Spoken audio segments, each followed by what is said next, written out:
ปรากฏว่าบัดตันคนที่เพิ่นถือกุญแจห้องถ่ายทอดของวิทยาลัยสงฆ์นครลำปางเดินทางมายังบัดถึงจะถึง4 ทุ่มพุ่นนี่วะ มีเรื่องจะสื่อสารกับคนลำปางอยู่พอดีแต่ว่าก็บ่ได้ฟังกันให้เหมาะเนาะลำปางก็วันนี้12แล้ว13 14 15ก่อยอู้13 14 15ก็แล้วกันนะพี่น้องลำปางเฮาขอยินดีต้อนรับกับศรัทธาญาติโยมธรรมสวัสดีกับศรัทธาญาติโยมเท่าแก่อีพ่ออีแม่ทั้งหลายคลื่นสีขาวเฮา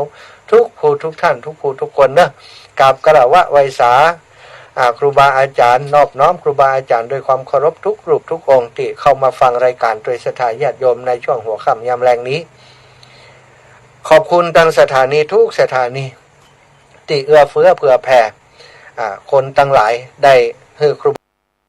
บาอาจารย์ได้จัดรายการทางสถานีวิทยุ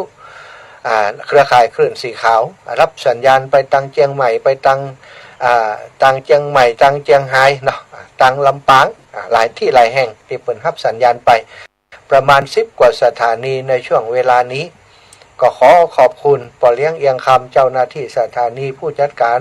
สถานีวิทยุทุกท่านทุกคนที่หันความสำคัญของน้ำของธรรมของการเผยแพร่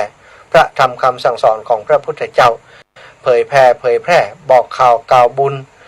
ให้กับศรัทธาญาติโยมทั้งหลายได้มีโอกาสสั่งสมปุญญาบารมีตานบารมีศีลบารมีภาวนาบารมีผ่านช่องทางของสถานีวิทยุของท่านอาตมาจัดรายการอยู่ที่ลำปางถ้าบ่มีครูบาอาจารย์ท่านพระครูอภิวัตรเชื่อมรายการเชื่อมสัญญาณไปที่เชียงใหม่แล้วก็นำส่งผ่านทางสถานีของท่านศรัทธาญาติโยมเท่าแก่อีป่ออีแม่ทั้งหลายที่ฟังอยู่ต่างบ้านต่างจองเปิดวิทยุฟังอยู่ก็บ่ได้ยินศรัทธาดีปันใดสาระดีปันใดแต่ว่าบ่มีไผส่งสัญญาณไปฮื้อก็บ่ถึงบ้านศรัทธาญาติโยมแต่ขณะนี้สิ่งที่กล่าวมาทั้งหมดคนจัดรายการก็จัดที่ลำปางที่นี่ครูบาอาจารย์ก็ส่งสัญญาณรับสัญญาณจากลำปางเอาไปกระจายที่วัดปากตางเจริญส่งไปถึงสถานีทุกสถานีแล้วก็สถานีก็ส่งไปถึงบ้านถึงจองของอีปออีแม่ทั้งหลายอันนี้คือการทำงานเผยแผ่พระพุทธศาสนารวดเร็วทันใจเนาะไปถึงบ้านถึงจองคนหนึ่งอยู่ที่ลำปางแหมคนอยู่ตั้งเมืองฝางก็ฟังได้แหมคนอยู่ตั้งเชียงรายก็ฟังได้อยู่ตั้งเชียงใหม่หลายพื้นที่ก็ฟังได้ก็ย้อนของสถานีต่างๆที่รับสัญญาณไปก็ต้องขอขอบคุณท่านทั้งหลายเป็นอย่างสูงบุญกุศลที่หมู่เฮาเจ้าข้าทั้งหลายได้กระทำกันนี้ถึงคนจัดรายการถึงคนดูแลรายการท่านผอ.สถานีพ่อนผอ.วิทยุต่างๆเนาะก็ได้บุญเต่ากันศรัทธาญาติโยมฟังอยู่ต่างบ้านก็ได้บุญเช่นเดียวกันเนอะเอาน้ำเอาธรรมมาชำระจิตใจเฮากินข้าวเนาะท้องก็อิ่มร่างกายก็อิ่มแต่ว่าการฟังธรรมนี้เนาะฟังตั้งหูอิ่มตั้งใจความสุขอกสุขใจเปิ้นบอกว่าเฮาสกปรกร่างกายสกปรกอาบน้ำชำระได้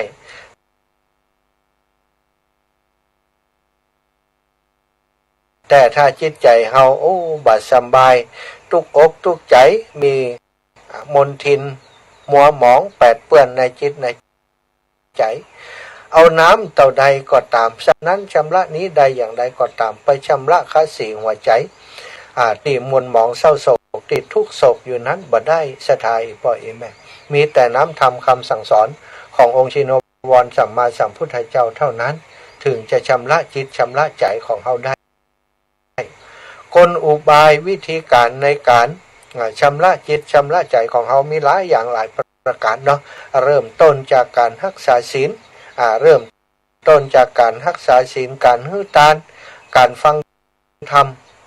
สิ่งเหล่านี้คืออุปกรณ์คือสิ่งที่จะไปชำระจิตชำระใจของเฮาได้ในรายการของกันหลายเรื่องศรัทธาการเรื่องการสร้างสมบุญญาบารมีสร้างสมบุญสร้างสมกุศลการหื้อทานการรักษาศีลอย่างที่ในช่วงนี้ส่งเสริมวัฒนธรรมประเพณีอันดีงามของชาวพุทธของเฮา โดยเฉพาะเรื่องของการเตียนพรรษาการรอเตียนพรรษานั้นเป็นประเพณีที่นักปราชญ์ราชบัณฑิตทั้งหลายติดแต่ก่อนเก่าเมินมาเปิ่นหันกุลของพระรัตนตรัยแก้วเจ้าสามประการหันความจำเป็นว่าพระสงฆ์องค์สังฆเจ้าแต่ละวัดแต่ละวาต่างๆนั้นเวลาเปิ่นเข้าพรรษานั้นสมัยก่อนแสงสว่างมันหายากศรัทธาญาติโยมถ้าบ่มีเตียนบ่มีแขกบ่มีไตมาตามแล้วก็บ่หันหยังบางครั้งบางทีสมัยก่อนศรัทธาคงจะจำบรรยากาศได้เฮาอยู่บ้านนอกเฮาก็จำได้เนาะสมัยก่อนถ้าบ่ค่ำบ่แลงกินข้าวเพิ่นก็ตามกรมเห็นเด้อถ้ากินข้าวแล้วก็ดับไฟสู่มืดศรัทธาดับไฟสู่มืดหรือว่าถ้าทำงานเพิ่นก็ตามกรมตามเตียนอย่างนั้นทำงานสารกวยสารชาสารกะลากันไปบ่มีไฟที่จะสว่างแจ้งลึกแจ้งลึงหลอดนี้อ้อนนี่กาไออย่างนี่กาบักกึดว่าจะหันบักกึดว่าจะมีเลยศรัทธาแค่แสงไฟฟ้าแสงจากตะเกียงเจ้าพายุเนี่ยก็เท่าดีใจแล้วนะแต่ว่าระยะหลังต่อมามีแผงไฟฟ้ามีไฟฟ้าหลายระบบถ้าหลอดเตียนหลอดไส้เนาะหลอดไส้ติดแดงปะลึงแบบก่อนนี่นะถ้ามันต่ำอยู่ถ้าไปต่ำใช่มันไส้เตียนขาดเนี่ยไปซื้อมาให้มะแปลงเห็นนะต่อมาก็เป็นหลอดนี้ออนต่อมาก็เป็นหลอด เกี่ยวหลอดสเปดศรัทธาญาติโยมบัดเดียวก็มีหลอดอิเล็กทรอนิกส์แล้วก็ไฟก็เช่นเดียวกันขยับขยายมาเป็นไฟฟ้าที่มีสายไฟจากการไฟฟ้าส่งมาถึงบ้านถึงจองถึงวัดถึงว่าต่อมาก็กลายเป็นบัดเดียวนี้ไฟโซลาร์เซลล์ก็ใจได้ในการอ่านหนังสือนั่งหาการทำอะไรอย่างต่างๆยุคปัจจุบันสะดวกสบายขึ้นยุคเมื่อก่อนตอนที่มันมีไฟย้อนกลับออกไปศรัทธาญาติโยมเตียนแสงเตียนนี้สำคัญขนาดในการที่จะเอาไปถวายวัดวาอารามต่างๆเพราะว่าช่วงเข้าพรรษานั้นครูบาอาจารย์พระสงฆ์องค์สังฆเจ้าเปิ่นต้องอ่านต้องเรียบธรรมต้องอ่านธรรมต้องสวดโยโกห้องต้องอาศัยแสงเตียนแสงตะเกียงหมู่เนี้ยมาอ่านมาเรียบมาเล่าธรรมอย่างต่างๆถ้าบ่มีไฟแสงสว่างหมู่นี้เนาะยามกลางค่ำกลางคืนแทนที่เปิ่นจะสวดโยโกห้องท่องสวดบทสวดมนต์อะไรอย่างต่างๆก็บ่ได้ส่วนก็บ่ได้แม้กระทั่งกำน้ำกำธรรมการห้ามการเฮียนตัวเมืองก็ดีให้เฮียนเทศเฮียนอย่างหมู่นี้ก็ต้องอาศัยแสงสว่างการปฏิบัติธรรมอ่านบทสวดมนต์บทนั้นบทนี้ก็ต้องอาศัยแสงจากตะเกียงแสงเตียนต่างๆคนสมัยก่อนเพิ่นก็เลยรอเตียนเล่มใหญ่ๆหน่อยเพื่อจะให้ใจได้ครบ3เดือนศรัทธาตั้งแต่ละหมู่บ้านเปิ่นก็เอาเตียนเอาขี้ผึ้งมาห้อมกันเอามาต้มเอามาหล่อเอามาหลอมเอามาหล่อแล้วก็เอาไปถวายวัดเป็นกิจกรรมที่สร้างความสามัคคีในหมู่บ้านในชุมชนในศรัทธานั้นๆเป็นใจกันศรัทธาไปช่วยกันเนาะคนนั้นฮู้เรื่องนั้นคนนี้ฮู้เรื่องนี้คนนี้มีเตียนคนนี้มีแฮงเนาะคนนี้มีเตียนมีแฮงก็เนี่ยกับเขากับป่ามาเลี้ยงดูปู่เสือกันจนเตียนนั้นเรียบร้อยบางที่บางแห่งเปิ่นมีเวลาก็ประดับประดาประดิษฐ์ประดอยแล้วก็แห่เข้าวัดเข้าวาเวลาแห่เข้าวัดเข้าวาเปิ่นก็เอามาตานเวลาตานก็มียอดตานก็หอมปัจจัยกันเนี่ยหอมกินหอมตานด้วยกันสร้างบุญสร้างกุศลด้วยกันพระสงฆ์องค์สังฆเจ้าได้เตียนมาแล้วเปิ่นก็เอาไปจุดไปตามเวลาสวดมนต์เฮาจะหันว่าเปิ่นมีการจุดธูปเทียนบูชาพระรัตนตรัยศรัทธาอันเนี้ยเทียนธูปเทียนนี้มีมาตั้งแต่สมัยก่อนเก่าโบราณแล้วเพื่อจะบูชาคุณพระพุทธคุณพระธรรมคุณพระเป็นฮีดหอยวัฒนธรรมประเพณีที่ดีโลกของเฮามันเจริญมาติ๊กๆอย่างที่อาตมาได้ว่าไว้จากแสงตะเกียงแสงกลมเนี่ยบก่อนจุดแค่จุดใต้เนาะใต้อย่างต่างๆขี้ไข่ยากขี้ใต้มันหายากต่อมาก็เป็น โคมไฟโคมไฟติดจุดน้ำมันก๊าซนะก่อนนะจะท่าอ่านหนังสือนี่ปะโตเนาะ ขี้ควันมันเข้าหูดังนี่เอามือโจกขอดำติ๊กหมื่นจะเลิศนะก่อนอ่านหนังสือไปก็อย่างนั้นละอ่อนเหมือนกันนี่กลมคนละแก่นถ้าเห็นหนังสืออ่านหนังสือแล้วก็ปิดกลมลับนะเป็นว่ากลมไอ้เนาะปิดกลมลับแล้วก็ต่อมาก็เป็นกลมเป็นเตียนอย่างมูเนี้ยศรัทธาญาติโยมนะแสงเตียนไฟจากแสงเตียนนี่จะบอกป้อมเหม็นเต่ากลมมันน้ำมันก๊าซกลมน้ำมันก๊าซนี่มันเผาไหม้แล้วเหม็นแล้วขี้ควันมันมีขมเหลาวควันเนาะเข้าไปสะสมในจมูกแล้วก็ระยะต่อมาหลังจากมีไฟมีเชื้อเพลิงเนาะมีเชื้อเพลิงมาตามกลมตามอย่างต่อมาก็อย่างที่อาตมาว่าตะกี้คือเป็นไฟฟ้าเป็นหลอดแรงเทียนก่อนต่อมาก็เป็นหลอดนีออนทำให้อ่านหนังสือโอ้ชัดเจนตานี่อ่านหนังสือสบายตาอย่างเฮาบัดเดียวนี้แต่ในสมัยก่อนนี่แสงกลมแสงอย่างนี้มันวับหันก็บัดทีสายตาก็เสียนะใช่ไหมปัจจุบันนี้อ่านหนังสือนั่งหาสบายเพราะมีแสงเทียนแสงตะเกียงต่างๆระยะหลังที่ผ่านมาเนาะวัฒนธรรมประเพณีการที่จะหล่อเทียนร่วมกันช่วยกันหล่อเทียนนี่ก็เริ่มจะหายไปจนบางที่บางแห่งบ่มีเลยใช่ไหมในภาคเหนือของเฮาบ่ก่อนนี้กูวัดกูว่าแต่ระยะเมื่อ10 ปีย้อนหลังไปเนี้ยเนาะก็รู้สึกว่าจะห่างหายกันไปในเรื่องกิจกรรมอย่างนี้เนาะเนื่องจากบางคนก็เปิ้นมีเตียนละเปิ้นถือว่าเปิ้นมีหลอดไฟแล้วโอ้ตัวเจ้าเปิ้นบ่จำเป็นต้องใช้เตียนละบัดเดียวนี้เปิ้นมีหลอดไฟฟ้าแสงสว่างลึ่งๆเอาเตียนไปเปิ้นก็บ่ใช้ตาม การประเภทนี้การหล่อเตียนก็ลดความสำคัญลงไปลดความสำคัญลงไปไอ้อย่างก็ตามศรัทธาญาติโยมถ้ามันความสำคัญมันน้อยลงไปเนี่ยก็ทำให้คนทั้งหลายเนี่ยบ่ค่อยใส่ใจบ่ค่อยสนใจละจะหันได้ว่ามีหลายๆคนเปิดก็คิดใหม่ทำใหม่ว่าโอ้บัดเดี๋ยวนี้ถ้าเขาเอาเตียนไปถวายไปวัดเปิ่นก็บ่ได้จุดบ่ได้ตามเขาเอาหลอดไฟไปถวายดีกว่าใช่ไหมก็เลยมีประเพณีนิยมเอาหลอดไฟมาถวายที่วัดโอ้บักก่อนก็มีคุณค่ากะหลอดไฟนี่นะไม่พอแต่ละวัดละว่าหลอดไฟกองเป็นกองบัดได้ใช้เพราะว่าหลอดหนึ่งกว่ามันจะเสียนี่ใช้เวลาเมินนะบางทีหลอดไฟที่เอามาถวาย เป็นหลอดไฟนี่หมดอายุการใช้งานก็คือใช้ได้อยู่แต่ว่ามันผลิตมาเมินแล้วอย่างกล่องพวกดำขี้ริละกล่องพวกเก่าละเปิ่นก็โมนี้เปิ่นก็ฉลาดเนาะเอามาขายร้านสังฆพันธ์ก็อย่างกันอันนี้ก็ร้านสังฆพันธ์ก็เอามาปัดฝุ่นเห็นน้อยก็เอามาขายราคาหมูแป้งถ้าไปซื้อร้านไฟฟ้าแต่มันแพงลูกก็ซื้อเป็นกองจากร้านอย่างต่างๆที่เปิ่นเอามาตัวเจ้าก็เอาไปกองไว้ยังจอกยังแจงต่างๆสถานบ่ได้ใจนี่บ่ค่อยได้ใจนะก็เลยกลายเป็นว่าตานไปเป็นประเพณีบ่ได้ถามว่าระหว่างเตียนกับหลอดไฟที่บ่ได้ตามนี่อันใดดีกว่าเนาะถ้าถึง2อย่างเนี่ยเตียนยังจะมีค่ากว่านะหลอดไฟเนี่ยถ้าบ่ได้ตามบ่ได้ใจก่อนละไว้หั่นสไตล์ปล่อยแม่ทั้งหลายทีนี้ระยะต่อมาบางคนก็บอกว่าโอ้หลอดไฟมันนักแล้วทุกเจ้าก็เลยแห่ใหม่ทุกเจ้าก็บอกว่าบัดเดียวนี้ศรัทธาญาติโยมบางที่บางแห่งเป็นอีกด้วยนะบ่ต้องตานเนาะเตียนน่ะบ่ต้องตานหลอดไฟตานกะไฟบางวัดบางวามีกะไฟฟ้านะมีกะไฟฟ้ามันสูงศรัทธาญาติโยม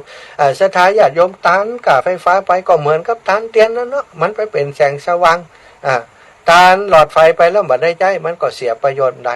ก็มีบางคนเปิดว่าโอ้หันประโยชน์ตรงนี้เปิ้นก็ช่วยกันน้ำกับไฟนะวัดวาอารามต่างๆบางคนที่เปิ้นปวารณาไว้อีแม่ขอปวารณาเป็นกะไฟของวัดเนอะการน้ำของวัดเนอะอีน่ะใช่ไหมอันนี้ก็ดีมากๆเลยแต่ก็จะชวนศรัทธาคิดว่าวัฒนธรรมประเพณีที่มันดีงามที่มันส่งเสริมความสมัครสมานสามัคคีความเป็นน้ำหนึ่งใจเดียวกันหีบห้อยเก่าเดิมที่เปิ่นสร้างสมอบรมกันมานี้ เฮาควรจะอนุรักษ์รักษาไว้ครูบาอาจารย์เครือข่ายคลื่นสีขาวของเฮาเนาะโดยเฉพาะผอ.สถานีท่านพระครูพิวัฒนวิกรมพร้อมกับครูบาอาจารย์ในเครือข่ายของเฮาหลวงพ่อท่านพระครูปฏิภาณธรรมทินหลวงพ่อพระครูนิวิทย์ศิระสังวรท่านหลวงพ่อท่านพระครูสุจิตานุรักษ์ผู้รักผู้ใหญ่พระสงฆ์องค์สังฆเจ้าครูบาอาจารย์ทั้งหลายก็ได้หันความสำคัญของการหล่อเตียนพรรษาได้รณรงค์ฮือศรัทธาญาติโยมในเครือข่ายมีการหล่อเตียนพรรษาทุกปีเป็นเวลาเป็น10-20 ปีที่ผ่านมาแล้วสถานแต่ว่าเนื่องจากสถานการณ์ที่ 2-3 ปีที่ผ่านมาเกิดสถานการณ์โรคระบาดโควิดระบาดจึงทำให้โครงการนี้มีอันจะต้องพักหยุดพักไว้ก่อนขณะนี้ปีนี้สถานการณ์ทุกอย่างสถานการณ์ของการระบาดของโรคโควิดก็อยู่ในสถานการณ์ที่สามารถควบคุมได้ทางราชการเปิดสามารถควบคุมได้และเวลาเป็นก็มียาที่รักษาบัดต้องไปนอนโรงพยาบาลอย่างเมื่อก่อนเรารักษาตัวที่บ้าน 3-4 วันตรวจพอบ่มีแล้วก็อยู่ในสังคมได้ต่อไปภูมิคุ้มกันที่เขาได้ฉีดวัคซีนไว้ทั้งหมดประเทศไทยต่างคนต่างฉีดวัคซีนทำให้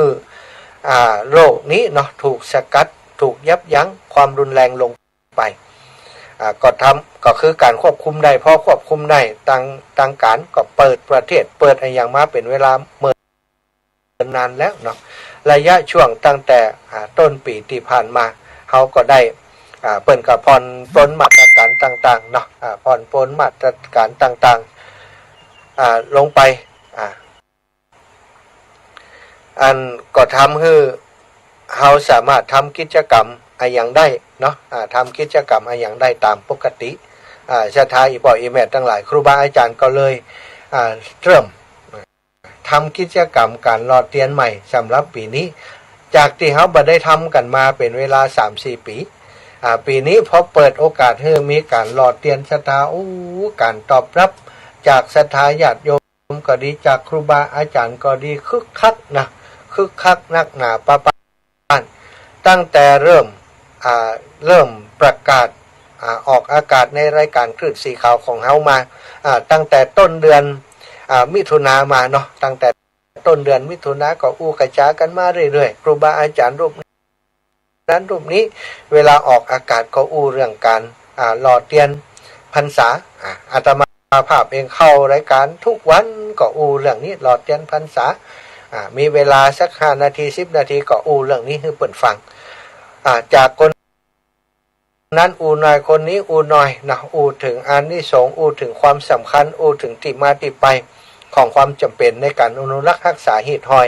ของการหล่อเทียนพรรษาแล้วก็ได้ถึงเรื่องประโยชน์ในการที่เราจะร่วมบุญร่วมกุศลกันเป็นการช่วยเหลือโรงเรียนขนาดเล็กในชุมชนเล็กๆของบ้านทุ่งโป่งตำบลเมืองปานอำเภอเมืองปานจังหวัดลำปางที่มีนักเรียนบัดนักแล้วก็จำเป็นจะต้องจ้างครูช่วยสอน 3-4 อัตราเป็นเงิน 2-3 แสนสถานจะไปว่าโครงการนี้ถ้าวัตถุประสงค์อย่างหนึ่งก็รักษาหีดหอยวัฒนธรรมประเพณี2เพื่อจะระดมทุนให้ความช่วยเหลือโรงเรียนขนาดเล็ก3เพื่อจะระดมทุนช่วยสถานีวิทยุน้องใหม่ซึ่งน้องใหม่สำหรับเฮานะสำหรับเครือข่ายคลื่นสีขาวแต่ว่าเป็นสถานีวิทยุที่อยู่มาเมินแล้วกับวิทยาลัยสงฆ์นครลำปางเปิ่นก็มีงานวิชาการงานอย่างต่างๆของสถานีเผยแพร่ตลอดแต่ว่าบ่ค่อยมีไผมาจัดรายการธรรมะพอได้มามีการจัดรายการธรรมะแล้วก็เชื่อมเครือข่ายกับคลื่นสีขาวก็ทำให้สถานี 106.50 ได้รับความนิยมศรัทธาญาติโยมได้ฟังนักเฮาก็หันว่ามันก็จำเป็นที่จะต้องช่วยเรื่องการน้ำกับไฟของเปิ้นพอปล่อยให้ทางวิทยาลัยสงฆ์ก็ดีทางวัดบุญญาวาสวิหารที่เป็นเจ้าของสถานที่ติดตั้งของสถานีรับผิดชอบเป็นภาระในการออกค่าใช้จ่ายมันก็ดูบ่ยุติธรรมเนาะกับทางวัดทางวาที่เป็นสถานที่ตั้งเปิ้นฮื้อสถานที่ตั้งต้องช่วยการน้ำกับไฟแหมก็เป็นภาระกับเปิ้นก็เลยได้ทำการช่วยเหลือกันตั้งกองทุนเป็นกองทุน การน้ำกับไฟของสถานีวิทยุ 106.50 เมกะเฮิรตซ์ที่ผ่านมาเขาก็บ่ได้มีการโฆษณาอะไรยังสถาบ่มีทุนจากที่ไหนมาซัพพอร์ตสนับสนุนก็เลยได้ตั้งโครงการกองทุนเพื่อจะช่วยเหลือค่าไฟของสถานีวิทยุโดยท่านพระครูพิวัฒนวิกรมก็ได้อูจากับตั้งสถานีลำปางตลอดถึงได้มอบทุนส่วนตัวมาส่วนหนึ่งรวบรวมกันที่ผ่านมาทุกเดือนเนาะอาตมาเดินทางไปที่ไหนสถาญาติโยมเปิดหู้ข่าวว่าอาตมาช่วยเหลือสถานีวิทยุหาปัจจัยช่วยสถานีเปิ่นก็ได้ถวายปัจจัยมาบอกว่าเป็นค่าไฟของวิทยุมจรเนื้อท่านอาจารย์มหาไอ้น่ะอาตมาก็โอนฮือไปรู้สึกว่าจะมีประมาณ 2-3 หมื่นละแต่ว่าก็ยังว่านะสถาเดือน 1-4-5 ปันถ้าเขาบ่หาเข้ามาเพิ่มเติมแหมกระเดี๋ยวมันก็หมดไปนะมันก็จะลำบากกับว่าจะหาเงินที่ไหนมาช่วยสถานีตรงนี้ในการทำกิจกรรมครั้งนี้เนาะก็จะมีหากกะใจใจแล้วสถาญาติโยมที่เปิดฟังรายการเนี่ยเปิดเข้าใจเปิดช่วยให้ช่วยห้อมเป็นพระป่าสามัคคีสมทบกันเข้ามาแหมกับการที่เปิดจองเตียนธรรมจักรนี้ตัวเนี่ยได้ดอกได้ผลได้กำให้กะเขาก็จะเอามาแบ่งสรรปันส่วนช่วยโรงเรียนช่วยสถานีตามความตั้งใจของครูบาอาจารย์อาตมาต้องขอบคุณศรัทธาอิปอยอิแมตทั้งหลายที่ฟังรายการแทนครูบาอาจารย์ทุกรูปทุกองค์เพราะตั้งแต่เราดำเนินการโครงการนี้มาได้รับการสนับสนุนจากศรัทธาญาติโยมกว้างขวางออกไปแม้กระทั่งคนที่เปิดไปได้อยู่ในเครือข่ายคลื่นสีขาวคือคนที่เปิดมาได้ฟังนะมาได้ฟังรายการจากคลื่นสีขาวเฮาแต่เปิดเป็นคนที่ฟังรายการในคลื่นสีขาวเฮาเนี่ยไปบอกบุญเปิดเป็นสะพานบุญไปบอกบุญกันแต่ละหมู่บ้านแต่ละชุมชนบางคนนี่ไปงานศพนี่เอาแผ่นเตียนธรรมจักรไปต่อย เอาไปอวดเขาอันนี้อย่างนี้แม่แผ่นเตียนธรรมจักรนะครับอันเครือข่ายขึ้นสีขาวครูบาอาจารย์เพิ่นจะเอาไปรอที่บ้านตรงปงอันอีแม่เอาติดตัวมานี่เพื่อหมู่เฮาไข่ปูจาปูจาอย่างใดอีแม่อันนี้แผ่นละ20อีหล่ะเขียนจืดติดนี่เหียเขียนวันเดือนปีเกิดเหียเปิ่นจะเอาไปอันเข้าพิธีรอไปหลอมแล้วก็รอเปิ่นเอาไปถวายที่พระบาทอุดม9 เล่มก่อนนะนี่เขาจะได้รวมด้วยกันได้รวมบุญมีจะทั้งเช้าก็ทำบุญด้วยกันได้เตียน9 เล่มคนต่างหลายได้ฟังอย่างอันก็หอมกันมานะสถานี่คือนอกเครือข่ายคลื่นสีขาวแต่ก็อาศัยคนในเครือข่ายคลื่นสีขาวศรัทธาอิปออิแม่ทั้งหลายที่ช่วยกันเป็นสะพานบุญตั้งแต่อาตมาและครูบาอาจารย์เริ่มประกาศมาตอนนี้นะศรัทธาอิปออิแม่แผ่นเตียนธรรมจักรที่ศรัทธาญาติโยมเอาไปปูจานั้นนะแผ่นละสาวเนี่ยเฉพาะของโยมแม่จงดีเชื้อกันทาที่เปิ่นเอาไปตั้งเมืองฝางเนี่ย100.25 เมกะเฮิรตซ์สถานีวิทยุวัดพระบาทอุดมน้ำบ่อสวาคณะสงฆ์อำเภอฝางเปิ่นกระจายข่าวออกอากาศไปครูบาอาจารย์เปิ่นเชื่อมสัญญาณลิงก์สัญญาณไปอย่างบัดเดียวนี้ก็น่าจะได้ยินอยู่นะเนาะทางเมืองฝางเปิ่นก็เฉพาะสายเดียวนะสายโยมแม่จงดีเชื้อกันทานี่8,470 แผ่น8,470 แผ่นบัดนี้ได้เขียนให้อีแม่หมดแล้วสำหรับส่วนที่อยู่ที่อันแม่ส่งรายชื่อมานะโยมแม่จงดีเปิดส่งรายชื่อมาอาตมาภาพเฮือกับทางคณะกรรมการเปิดเขียนชื่อแล้วก็วันเดือนปีเกิดเฮือกับตีเปิดปูจางมาแล้ว 8,470 แผ่นนะสถานเป็นเงินอยู่ 12,000 กับ 470 บาทอันนี้เฉพาะส่วนที่เปิดส่งมาแล้วส่วนที่มีศรัทธาญาติโยมเปิดให้ห้อมเพิ่มเติมมาแหมบอลลูนบ่นับเด้อแล้วก็เฉพาะเมืองฝางบ่ได้มีแค่สายเดียวนี้นะมีสายของญาติพี่น้องของอาตมาอยู่ที่สันทรายคลองน้อยอันนั้นเปิดก็ได้รวมให้ห้อมมาโอนเข้ามาปัน2 ปันเปิดก็โอนมาปัน2 ปันเปิดก็โอนมาแล้วอีกสายหนึ่งนะก็คือสายของญาติโยมเนาะตังบ้านห้วยงูในอันนี้ก็เปิดปวารณาตัวมาว่า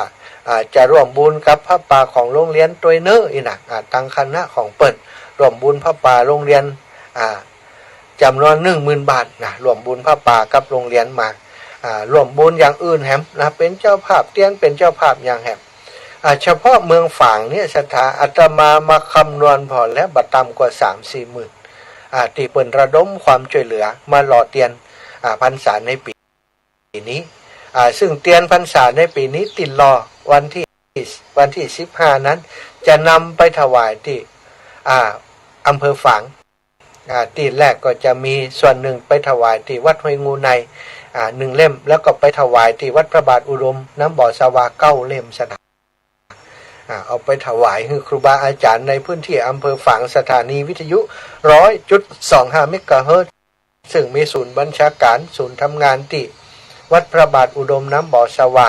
ของหลวงพ่อพระครูสุจิตานุรักษ์ซึ่งเขาจะไปทอดถวายกันในวันที่13 สิงหา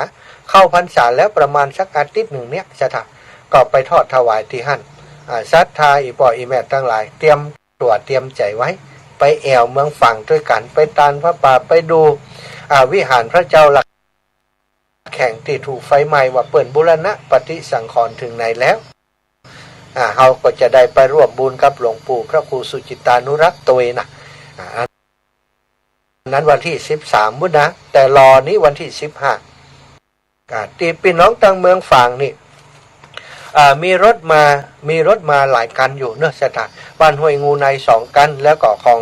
โยมแม่จงดีเชื้อกันทาตอนนี้2 กันนี้เต็มไปแล้วบันแน่ใจว่าจะเพิ่มเติมมาแหมก่อนนะเพราะตอนนี้2 กันที่โยมแม่เปิ้นโยมแม่จงดีนี้เปิ้นจะเอาเป็นว่ากันนี้เต็มก็เอากันที่2มานี่เต็มแล้ว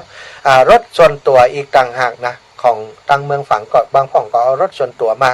แล้วบางที่บางแห่งนี่ญาติโยมของอาตมาที่สันทรายคลองน้อยก็จะเอารถกันมาเป็นรถส่วนตัวเช่นเดียวกันฉะนั้นเมืองฝั่งนี่ก็จะมากันหลายกลุ่มหลายคณะด้วยกันวันที่15นี้แล้วก็พี่น้องตังอันเวียงป่าเป้านี้เนอะศรัทธาญาติโยมเฉพาะสายของโยมแม่จิรพันธ์โมป้อนี้อยู่แม่ขจารเวียงป่าเป้านี้อีแม่ได้6 กันเฉพาะของอีแม่ที่บอกให้อาตมาตะวายังบ่แน่แต่วันที่14ที่วันนี้จะเพิ่มมาให้อยู่แล้วก็ที่เวียงป่าเป้าเหมือนกันเนาะแต่ว่าเปิ้นอยู่ที่บ้านสาเวียงป่าเป้าแม่วิไลพรแก้วคำแดงเนี่ยเปิ้นก็ได้แหมกัน1ก็รวมกับของแม่จงดีเชื้อกันทานั้นเนาะแหม1กันแล้วก็แหม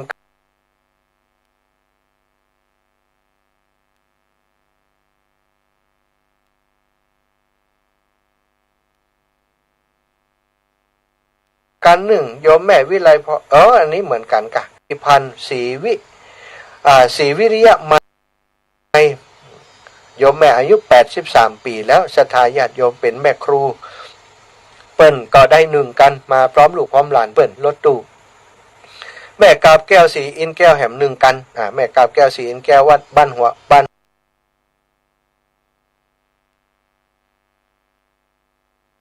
ฝายแม่ทะลำปางแม่บัวเย็นจันทบสีหมดเก้า2 กันอันนี้ลำปางแม่ปุ๋ยปอพระยาศรีเนาะ1 กันแม่มนเตรียมบุญฟูนี้รถตู้1 กันรถส่วนตัวแหม1 กันแม่เย็นตาปิ๋วอันนี้1โทรมากำ1กระเดียวโทรมาแหมใหม่แม่แก้วปอกกะพิบ้านนากวางปนานแก้วมุนตาจันวงบ้านนากวางแหม1 กันปออเนกแม่เสียบ้านนาฟานปอสนธิวงชุมพันธ์บรรณาฟานแหม1 กันแม่จ่ายช้อนเขียวนี้บ้านนาดงนาดูแหม1 กันป่อสีอุดสมุทรวงแม่เมาะ1 กันแม่สีนวลคำอินบุตร1 กันแล้วก็แม่อนงใจเปี้ยอันนี้รถส่วนตัวแม่วินนาจลาวันนี้โตยไปถึงตีนะโยมแม่วินบ้านนาจลาโยมแม่ศีลานะโตยกับคณะของญาติโยมบรรณาจลาแหม1 กันเนอะชะตาแล้วก็โยมน้องจิตอินทรวิจิตบันฟ่อนครับคณะของเปิ่นแหม1 กันพร้อมกับลงตาลขยมจ๊อกตัวนะแม่กาบแก้วตะกี้ที่ว่าทั้งบนตะกี้นะแม่กาบแก้วก็เอาลงตาลมาตัวลงตาลน้ำดื่มตัวลงตาลข้าวแคบตัวลงตาลขนมตัวนะ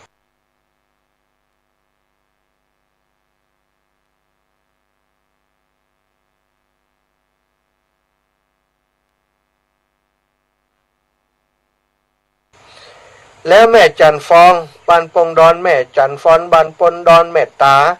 แม่ตาบ้านแม่ตาในนี่ร่วมกันแม่คาดต้องการแหม5 คนวันนี้ถ้าบัดเต็มก็โทรมาบอกกิมโยมแม่จันฟองเพิ่นจะเอาข้าวต้มมาด้วยเอาบะม่วงแผ่นมาด้วยอีนะ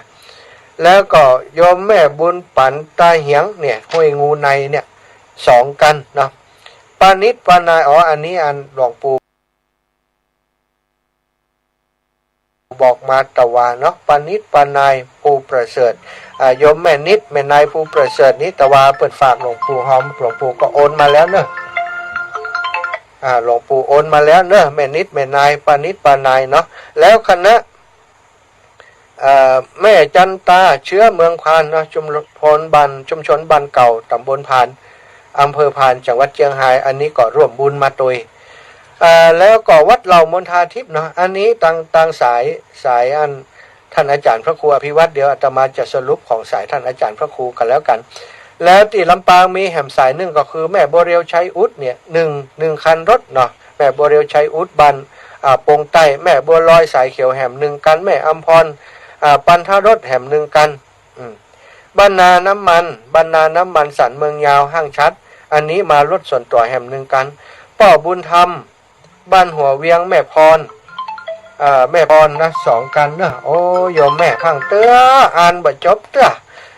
ถ้าเปิดโอกาสให้โทรก็โทรเต้อบังโทรจะกับพังโทรด้วยกันเนาะ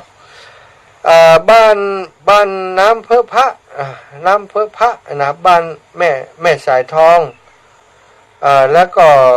แม่บุญทวีตะออดนี่นะ1 กันเนอะแม่สุทัศน์ดีมูลบ้านน้ำต้นบ้านน้ำต้นแสนพรมทุ่งปี้นะ1 กันโยมแม่ศรีวันแม่โจสันทรายก็มาตัวเนาะมาอันนี้มารถส่วนตัวโยมแม่อมรวันเล้ากุลนี้ก็มารถส่วนตัวตะกี้มีญาติโยมที่เปิดอันแจ้งมาตั้งไลน์เดี๋ยวอาตมาขอพอกำนะว่ามีญาติโยมจากที่ไหนแจ้งมาตั้งไลน์เนาะ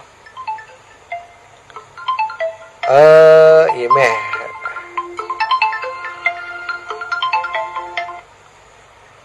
เจริญปอนแม่แล้ววันนี้ได้ออกรายการเลยเขาออกไปขึ้นสีข่าวเนื้อบ้านเฮานี้ท่านอาจารย์พระมหาอมรยังบอกปิกจากเราว่าจะถึงวัดบุญญาวาส4 ทุ่มบุญนะกุญแจห้องทรงอยู่ที่เปิ้น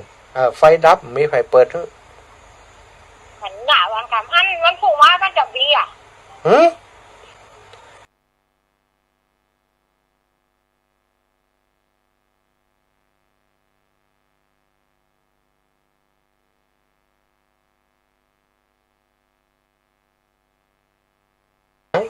งยังการอูไปแก้วเอาวันที่13นี่นั่นครูเขาว่าวันพุธวันพุธจะไปจอมปิ้งอีลูกการอูไปแก้วเจ้าถ้าคนนั้นจอมปิ้งเขาบอกแม่มีของนี้ด้วยเฮ้นี่อันวันผูกไปมาหาบนกันว่าเล่นจะเอาอย่างไปได้ฮะผูกเตรียมเจ้าสัตว์ตัวนะแม่นะเจ้าไปลืมใจนะลืมยังน่ะลืมมาประกาศกันเจ้าแต่อีนะแม่เจ้าสาธุเจ้าเลินปอนแม่เลื่อนเจ้าไม่ฟังอยู่จ้าบุญรักษาเนอะขอให้ได้บอกว่าอันฟังอยู่หน่อยอีแม่เนาะสัตุบุญรักษาแม่เลื่อนแสนต่อพี่น้องวังเหนือเนอะโทรมาถึงวันเปิ่นกำลังใจครูบาอาจารย์ขอบคุณหลายแม่ตอนนี้ 18:55 นาทีเนาะตะกี้ขอพอกำตัวอันอย่างก็ไลน์ตะกี้นะไลน์ที่อันทายาทโยมเปิดไลน์มาบอกว่าอีแม่จะเอารถไปแห่มกันเนอะอินนะขอบอกกำเนาะกราบไหว้สาท่านมหาสมชาติโยมแม่ธัญพรสุริยาร่วมกับญาติธรรมบ้านแม่คือดอยสะเก็ดเชียงใหม่รถตู้1 กันเต็มแล้วเจ้าวงเล็บเต็มแล้วเจ้าจะมาร่วมบุญหล่อเทียนเข้าพรรษาวัดทุ่งโป่งเมืองปาน15 กรกฎาคมแจ้งให้ทราบแล้วขอบคุณอีแม่เนอะตะกี้สายจบไปแล้วจบ ด้วยกันแม่ฮะสายรุดไปแล้วเด็กเกี้ย เจ้า อ่ะ ไม่จ่ายเด้อ เจ้าไว้ ไม่ห้ามไหม วันนี้ออกขึ้นสีขาวกันนี่ท่านอาจารย์นพดลกลับมาตันออกแตนเปิ้นน่ะ มาเอาแขนละแขนนั่นมาโดนละ เจ้าแม่ เจ้าเจ้าเจ้า เจ้าสัตว์ตุนอก ไม่จ่ายเด้อ เจ้าจ้าบุญฮักษาเนอะ เจ้าแต่ไม่จ่ายเจ้าสาธุเจ้า แม่เรือนแสนต่อเนาะเอาละศรัทธาญาติโยมช่วงนี้อาตมาภาพขอพักกรรมก่อนเนาะพักกรรมก่อนศรัทธาที่จะโตมาเดี๋ยวแม่สายทองแม่สายทองฮับแหมสายก็แล้วกันเจริญปอนแม่ เจ้าการงานใกล้เข้ามาติดกันแต่ จ้าแม่ไกลมาติ๊กๆแล้วลุยอย่าง เต็มวันนี้แหละแท็กมันแนวอย่างไหวนี่ โอ้เจ้าอีแม่เนาะตื่นเต้นเหมือนกันนะเนี่ยอย่าหันคนหลักหลายนี่ตื่นเต้นได้ทำอย่างน้ำพริกน้ำพังจะห่อข้าวอย่างไปกันนี่กัน ดูตั้งเพศก็ตื่นเต้นตั้งพุ่นก็ตื่นเต้นเนาะมีความสุขตื่นเต้นห่วมบุญด้วยกันอีแม่เขาบอกว่าเขาจะอยู่กันเหมือนนั้นเห็นต่อได้ขอให้ได้ทำบุญด้วยกันเถอะเนาะเจ้าบุญรักษาแม่เนอะเจ้าแม่ปักกันเจ้าแม่สาธุขออนุญาตพักกรรมเนอะศรัทธาญาติโยมตั้งหลายกะเดียวเราพบปะกันใหม่ช่วงนี้ฟังเพลงดอกบัวแหมสักรอบหนึ่งบางพ่อเข้ามาบัดตันแบบได้ฟังสักกรรมท่านอาจารย์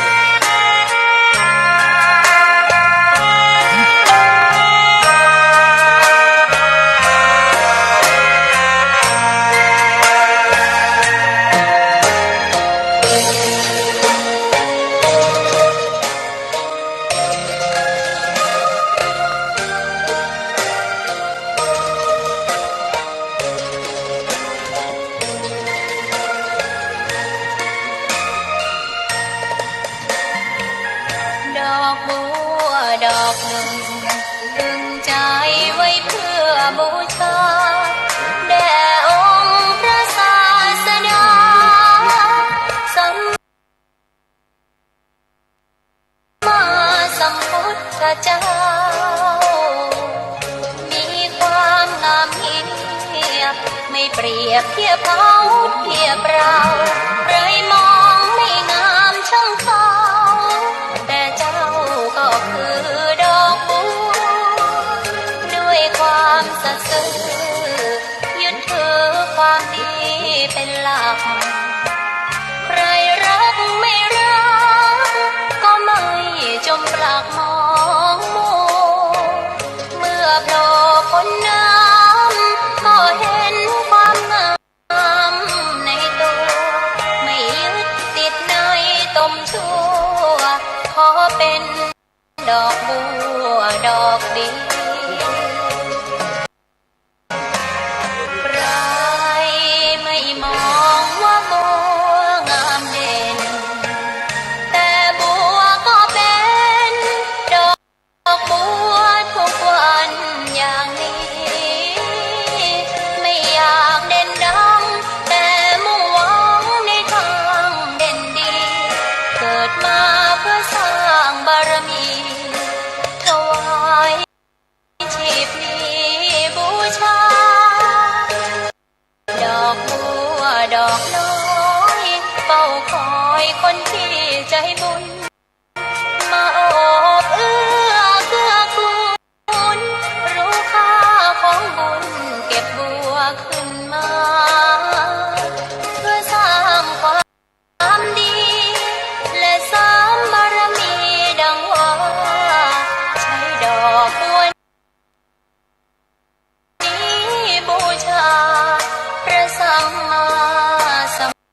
ดอกบัวนี้บูชาพระสัมมาสัมพุทธองค์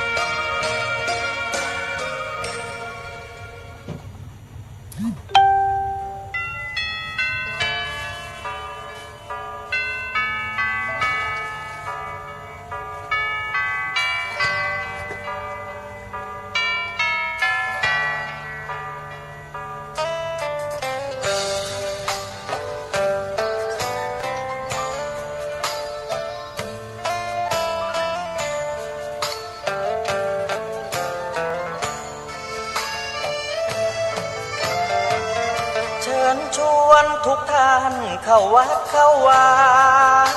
ฟังธรรมะจากหลวงตา เสริมชีวาให้สุขสดใส ยึดมั่นหลักธรรมคำสอนไว้ให้ขึ้นใจ ความดีรีบทำกันไว้ หญิงชายอย่าได้นายนี้ เชิญชวนทุกท่านเข้าวัดเข้าวาทำบุญด้วยจิตศรัทธาผลบุญพาให้เราสุขีจะทำการใดนำใช้ในสิ่งดีดีทำบุญให้ทานวันนี้ ไม่มีใครว่าใครชังสมัยก่อนประทับใจปู่ย่าตายายวันพระไม่เคยเบื่อหน่ายจำได้ไม่ลืมสักครั้งเหตุใดวันนี้มีคนเข้าวัดน้อยจังอยากให้เหมือนก่อนอีกครั้งฝากความหวังกับคนรุ่นใหม่เชิญชวนทุกท่านเข้าวัดเข้าวารับศีลรับพรหลวงตาเสริมคุณค่าให้กับจิตใจกระทำความดีเรื่องนี้ไม่ต้องอายใครว่างจากการงานเมื่อใดเชิญชวนท่านไปทำบุญ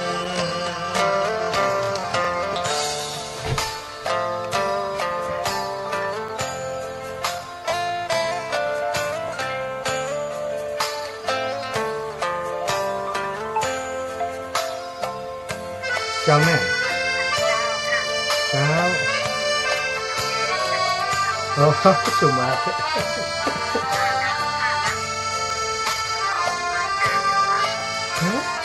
อ๋อแต่ที่มันได้บอกว่ามันคือใครรู้ เชิญชวนทุกท่านเข้าวัดเข้าวารับศีลรับพรหลวงตาเสริมคุณค่าให้กับจิตใจกระทำความดีเรื่องนี้ไม่ต้องอายใครว่างจากการงานเมื่อใดเชิญชวนท่านไปทำบุญกระทำความดีเรื่องนี้ไม่ต้องอายใคร แม่อย่างก็แม่ก็ เชิญชวนหญิงชาย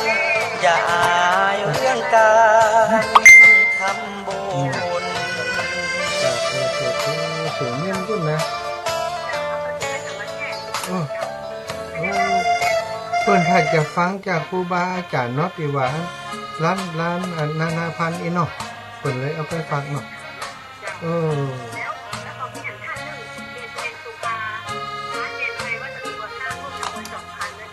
๊ะเด่นชัยอำเภอเด่นชัยเหรออ๋อเกษรินเด่นชัยอีน่ะอ๋อสุภาร้านเด่นชัยนิ้วเพลงธรรมถูกถ้อยคำเข้าถึงจิตใจฟังรายการวิทยุเสียงใสส่งถึงใจไปสู่ปลายนาสารธรรมน้อมนำมองพระศาสดาบอก เข้าวัดฟังธรรมคลื่นเสียงนี้เป็นคลื่นธรรมะจากใจเป็นร้องยังไงบ้านไกลบ้านไกลฟังได้สุขใจล้ำยามดึกดื่นก่อนคืนมีงานต้องทำเป็นคลื่นสารธรรมเน้นย้ำธรรมะเพื่อนใจเสียงคลื่นธรรมบอกหลักธรรมให้คลายความเหงาฟังเสียงธรรมะเบาเบาบอกเล่าคนบ้านไกลสื่อธรรมะบอกลดละละวางด้วยใจสื่อไปถึงสวงในเข้าใจหลักธรรมหลักดีลิ้มเพลงธรรมถูกสัมพันธ์จิตใจร่าเริงฟังสาระธรรมะบันเทิงรื่นเริงในชีวิตยามวันว่างเดินทางไปเยี่ยมสถานีนัดพบกันน้องที่วันนี้วันนี้วันเสาร์วันฮอร์โมนเป็นแม่ก็ฝากหายฝากหอมมาแล้วล่ะครับครับเจ้าแม่เจ้าแม่เจ้า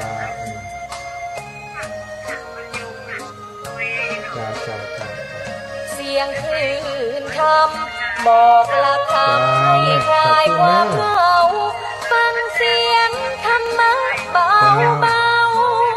บอกเล่าถึงคนบ้านไกลสื่อธรรมะบอกลดละละวางด้วยใจสื่อไปถึงสวงในเข้าใจหลักธรรมหลักดี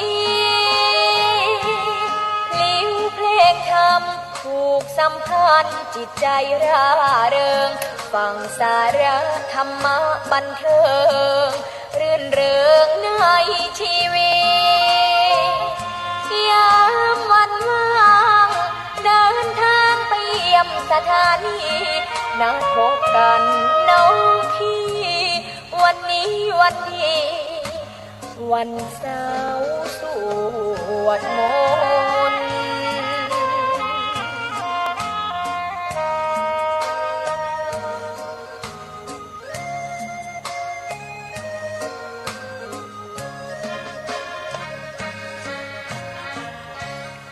ธรรมะสวัสดีสวัสดีเมื่อค่ำยามแรงชั่วโมงที่2ศรัทธาญาติโยมสารธรรมยามค่ำพบปะกับอาตมาภาพพระมหาสมชาติชาตะปัญโยอีกชั่วโมงนึงเนาะปกติแล้วเวลานี้จะเป็นเวลาที่ครูบาอาจารย์ท่านพระมหานพดลสุวรรณเมธีเจ้าคณะอำเภอวังเหนือต้องออกรายการต้องมาพบปะกับศรัทธาญาติโยมตามที่ครูบาอาจารย์คลื่นสีขาวเปิ้นมอบเวลาให้เนาะแล้วก็มอบเวลาให้ถึงคณะสงฆ์ของสถานีวิทยาลัยสงฆ์นครลำปางตัว106.50 เมกะเฮิรตซ์ก็มอบเวลานี้ให้กับท่านอาจารย์พระมหานพดลสุวรรณเมธีผอ.วิทยาลัยสงฆ์นครลำปางแล้วเจ้าคณะอำเภอวังเหนือประธานสงฆ์เผยแผ่พระพุทธศาสนาจังหวัดลำปางแต่วันนี้ท่านอาจารย์ณเวลานี้ได้เดินทางไปเทศน์ที่งานศพละเนาะแต่ตอนที่ชั่วโมงแรกเพิ่นก็เดินทางจากวังเหนือยังบ่ถึงวัดเตือกเนาะก็คืออาตมาภาพออกอากาศออกรายการแทนสำหรับวันนี้ก็ต้องขอสุมาอภัยศรัทธาญาติโยมแทนครูบาอาจารย์ท่านอาจารย์พระมหานพดลสุวรรณเมธีโตยติบัดได้จัดรายการให้ศรัทธาฟังแหมแล้วเนาะก็เป็นอาตมาเข้ารายการแทนครูบาอาจารย์เปิ้นก็อาศัยว่าช่วงนี้ก็จะใกล้หลอดเตียนพรรษาแล้วก็ได้ชี้แจงแถลงข่าวต่างๆเนาะ ตั้งครูบาอาจารย์สายท่านอาจารย์พระครูอภิวัฒนวิกรมณตอนเช้าเนาะสรุปรวบรวมแล้วที่ท่านอาจารย์นี้มี63กันนะสถายังบ่ได้รวมกับของพี่น้องลำปางกำเตือที่ลำปางที่อาตมาประกาศไปตะกี้ก็ประมาณว่าจะ20กันน่าจะถึงเฉพาะของลำปางเนาะก็ดีใจว่าปีนี้เป็นปีแรกที่ตั้งลำปางได้มีโอกาสร่วมหล่อเทียนพรรษากับครูบาอาจารย์ขึ้นสีขาวแล้วเปิ่นก็มากันนักกันหลายสถานเป็นสิ่งที่อาตมาภาพในฐานะเป็นคนลำปางไม่ฐานะเป็นคนที่เป็นเจ้าภาพ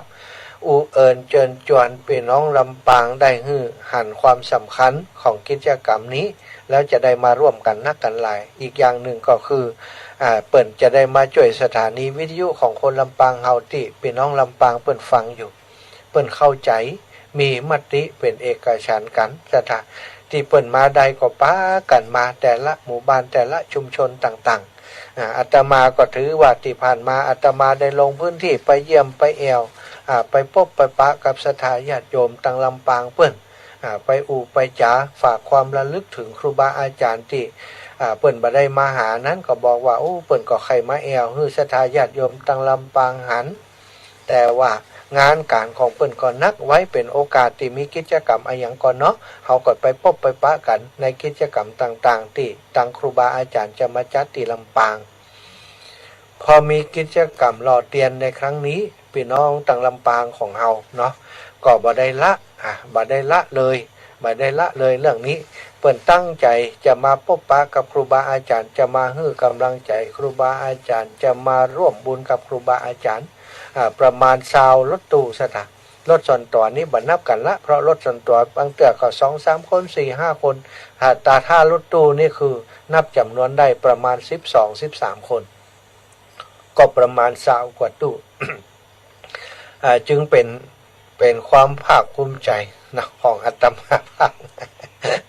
ที่ได้อูเอิญเจิญจวนแล้วโอ้ศรัทธาเปิ้นเมตตาคุณนะเอ็นดูอาตมากว่าว่าลำปางมีไผจะง่อมนะอีแม่เปิ้นมากันบืดเปิ้นมากันทืดๆพอหน้าคนลำปางมีสักคนลำปางหนามีกะอาตมาคนเดียวเดี๋ยวจะอายเปิ้นบัดเดียวนี้บ่ได้อายละอาตมามาพออยู่นี่นะครูบาอาจารย์เปิ้นก็เจอกันอู้กันจาท่านอาจารย์เสน่ห์การลงเข้ารายการบันไดท่านปุ๊กปีเกเข้ารายการบันไดก็อู้ถึงท่านอาจารย์พระมหานพดลสุวรรณเมธีเข้ารายการบันไดก็อู้ถึงตลอดถึงสามเณรไอ้ก็ดีรูปอื่นๆที่เปิ้นเข้ารายการก็อู้เอิญเจิญจวนบอกบุญศรัทธาญาติโยมเป็นสะพานบุญด้วยกันทำให้ศรัทธาญาติโยมตังลำปางนี่ตื่นเต้นคึกคักกันเหมือนกัน พอๆกับพี่น้องต่างถิ่นต่างที่ต่างอำเภอนะมีญาติโยมศรัทธาญาติโยมมีคนจากวัดแปะอำเภอสูงเม่นจากวันแปะพุ่นนะแม่บานเย็นกาดโอสถนะแม่บานเย็นกาดโอสถได้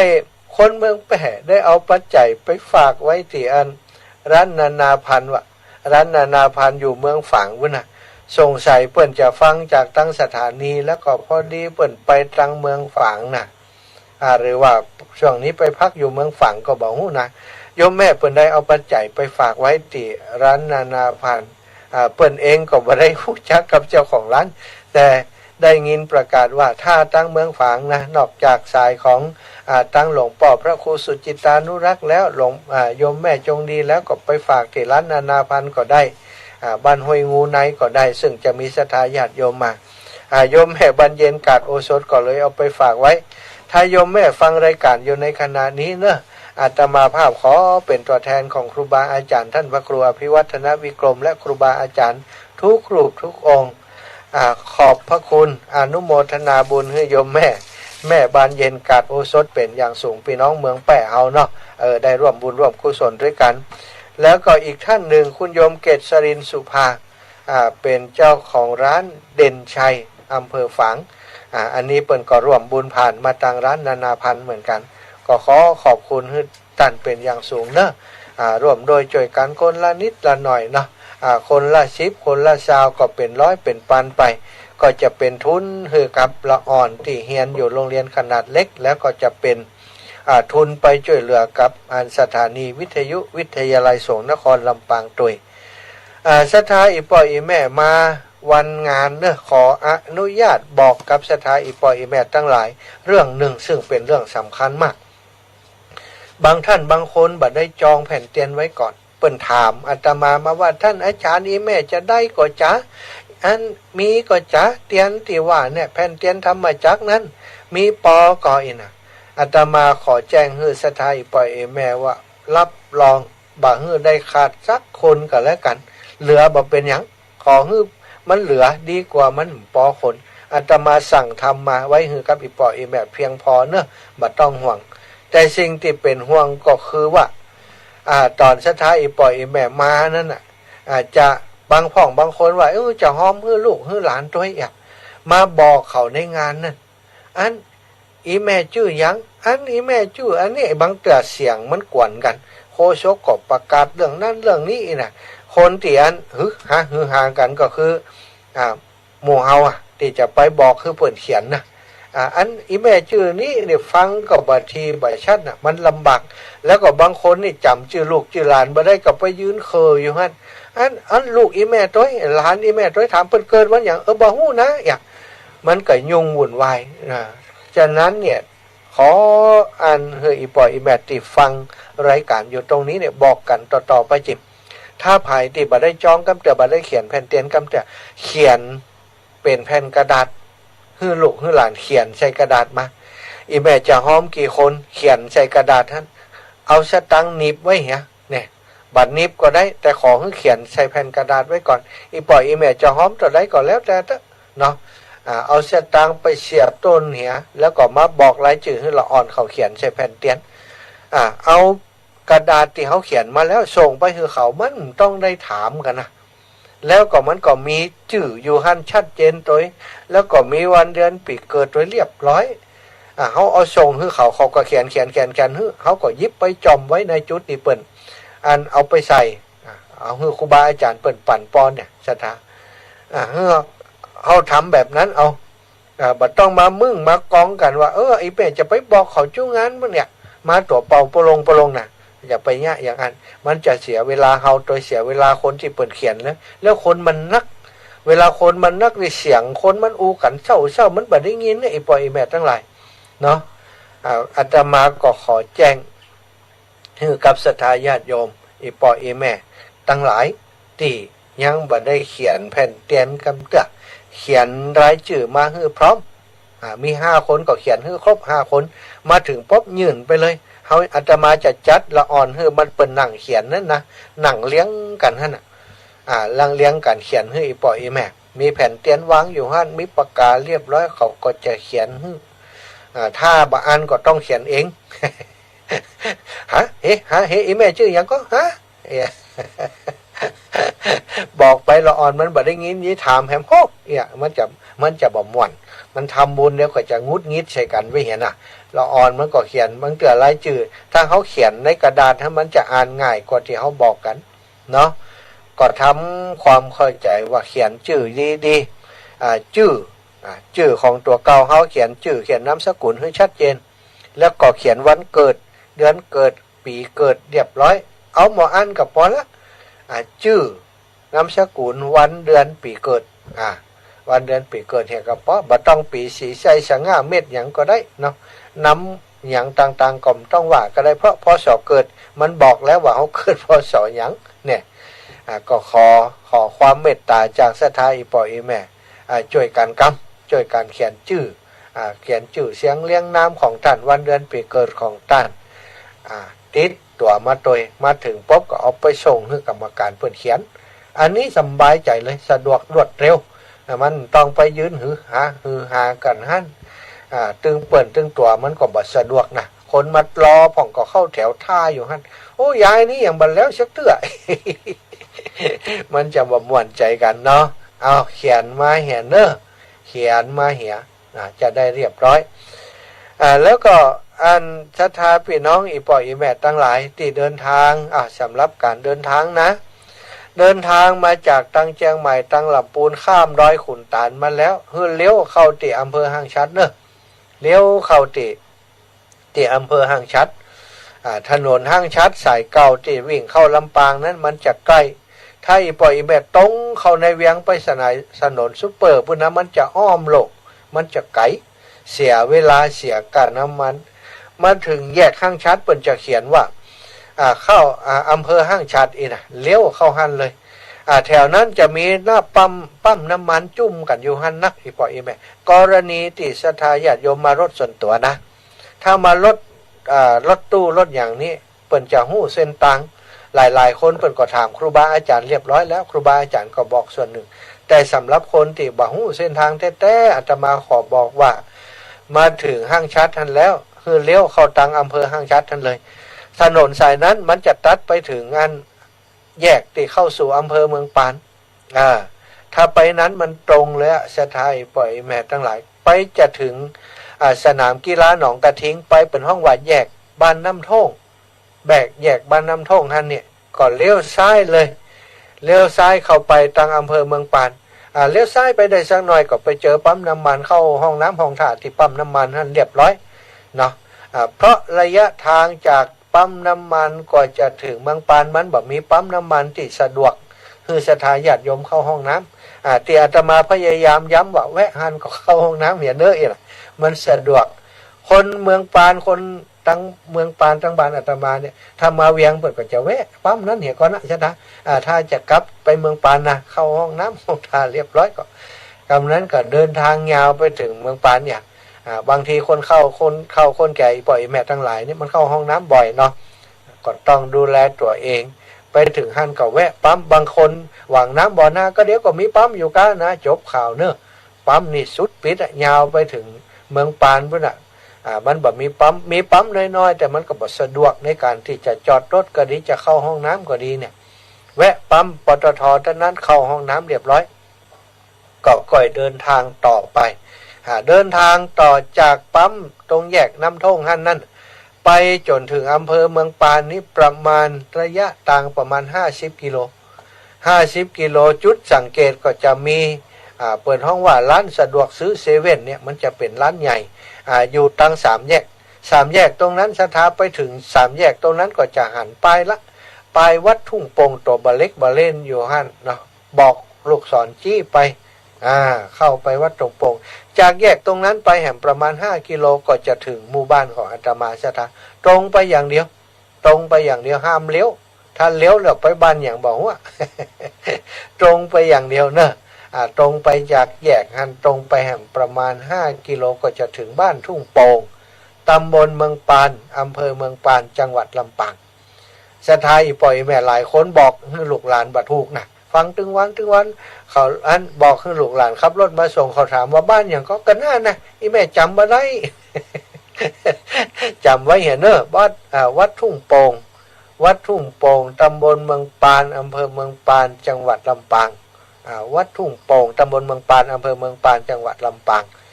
บอกลูกบอกหลานให้มันถูกแล้วเขาจะได้ปักมุดมาถูกนะปักมุดเขามีแผนที่ในรถเขาฮะนะ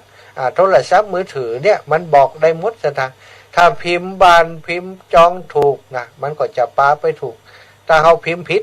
น้อยก็แบบไปบัดถูกละไปหลงไปอ้อมเนาะก็ขอให้ปล่อยแม่จำชื่อดีๆวัดทุ่งโป่งแล้วก็บอกลูกบอกหลานเขาก็จะมาตามนั้นนะตามที่ปักมุดมาแต่ว่าถ้าแบบปักมุดก็อย่างที่อาตมาบอกนี่ก็มาถูกอยู่บอกปอยักมาถึงห้างชัดท่านก็เลี้ยวเข้าตังแยกห้างชัดเนาะเมื่อก่อนมันเป็น4 แยกตรงนั้นสถาบัดเดียวนี้มันเป็น4 แยกแล้วแต่ว่ามันจะเป็นจุดสังเกตง่ายอยู่มีปั๊มน้ำมันอยู่แถวนั้นเยอะไปอยู่แล้วก็จะมีทางเลี้ยวผมจะเขียนป้ายตัวจัดใหญ่เข้าอำเภอเมืองปานเข้าอำเภอห้างชัดแวะเข้าแถวนั้นเลยอุทยานแห่งชาติแจ้ซ้อนเขาจะเขียนไว้เส้นทางสายเดียวกับอุทยานแห่งชาติแจ้ซ้อนนะสถานอุทยานแห่งชาติมันจะมีป้ายหลายจุดป้ายอำเภอเมืองปานค่อยมีหลายจุดแต่ว่าอุทยานแห่งชาตินี่จะมีป้ายหลายจุดก็ขอให้จำไว้ด้วยว่าถ้าป้ายอุทยานแห่งชาติแม่นอโลยนะที่ท่านอาจารย์เป็นว่าเห็นนะศรัทธาญาติโยมก็มาตามนั้นนะ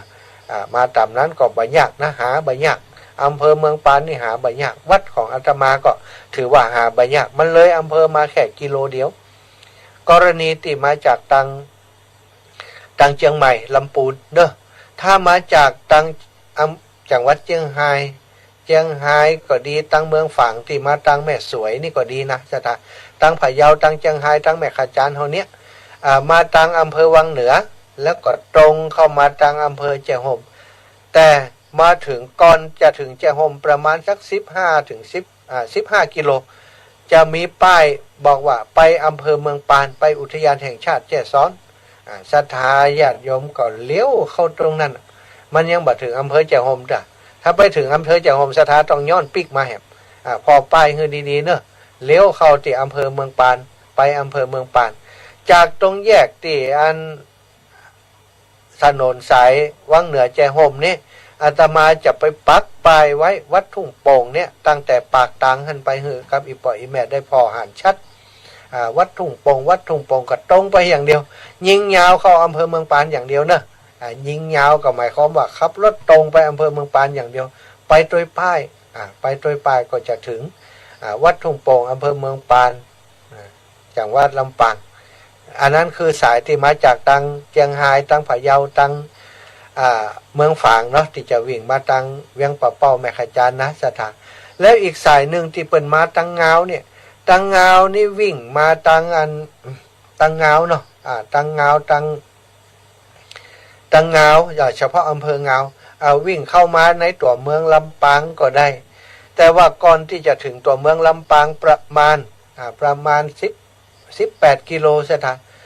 ก่อนจะถึงตัวเมืองลำปางประมาณ18 กิโล18 กิโลจะถึงศูนย์มะเร็งก่อนศูนย์มะเร็งโรงพยาบาลมะเร็งจังหวัดลำปางมันจะมีป้ายบอกว่าไปอุทยานแห่งชาติแจ้ซ้อนนี่นะหรือว่าไปอำเภอแจ้ห่มไปอำเภอเมืองปานเนี่ย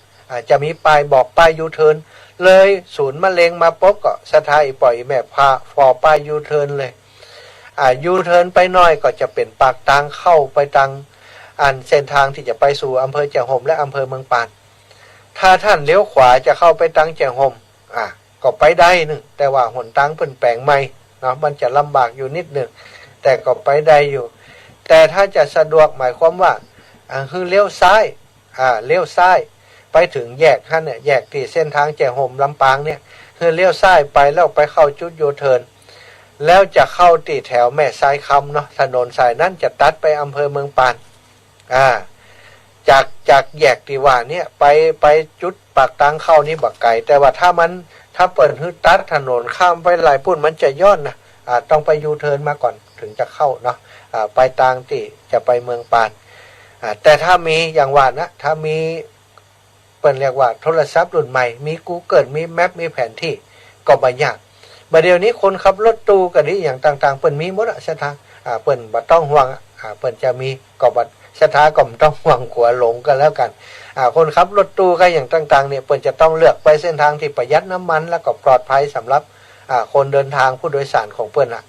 ขับรถง่ายน้อยเปิ่นจะไปสายนั้นเนาะก็บ่ต้องห่วงแต่เตี่ยตมาบอกอย่างอีบอกละเอียดเผื่อว่าศรัทธาญาติโยมที่เปิ่นมีรถส่วนตัวขับรถส่วนตัวมั้งแต่คนเฒ่าคนแก่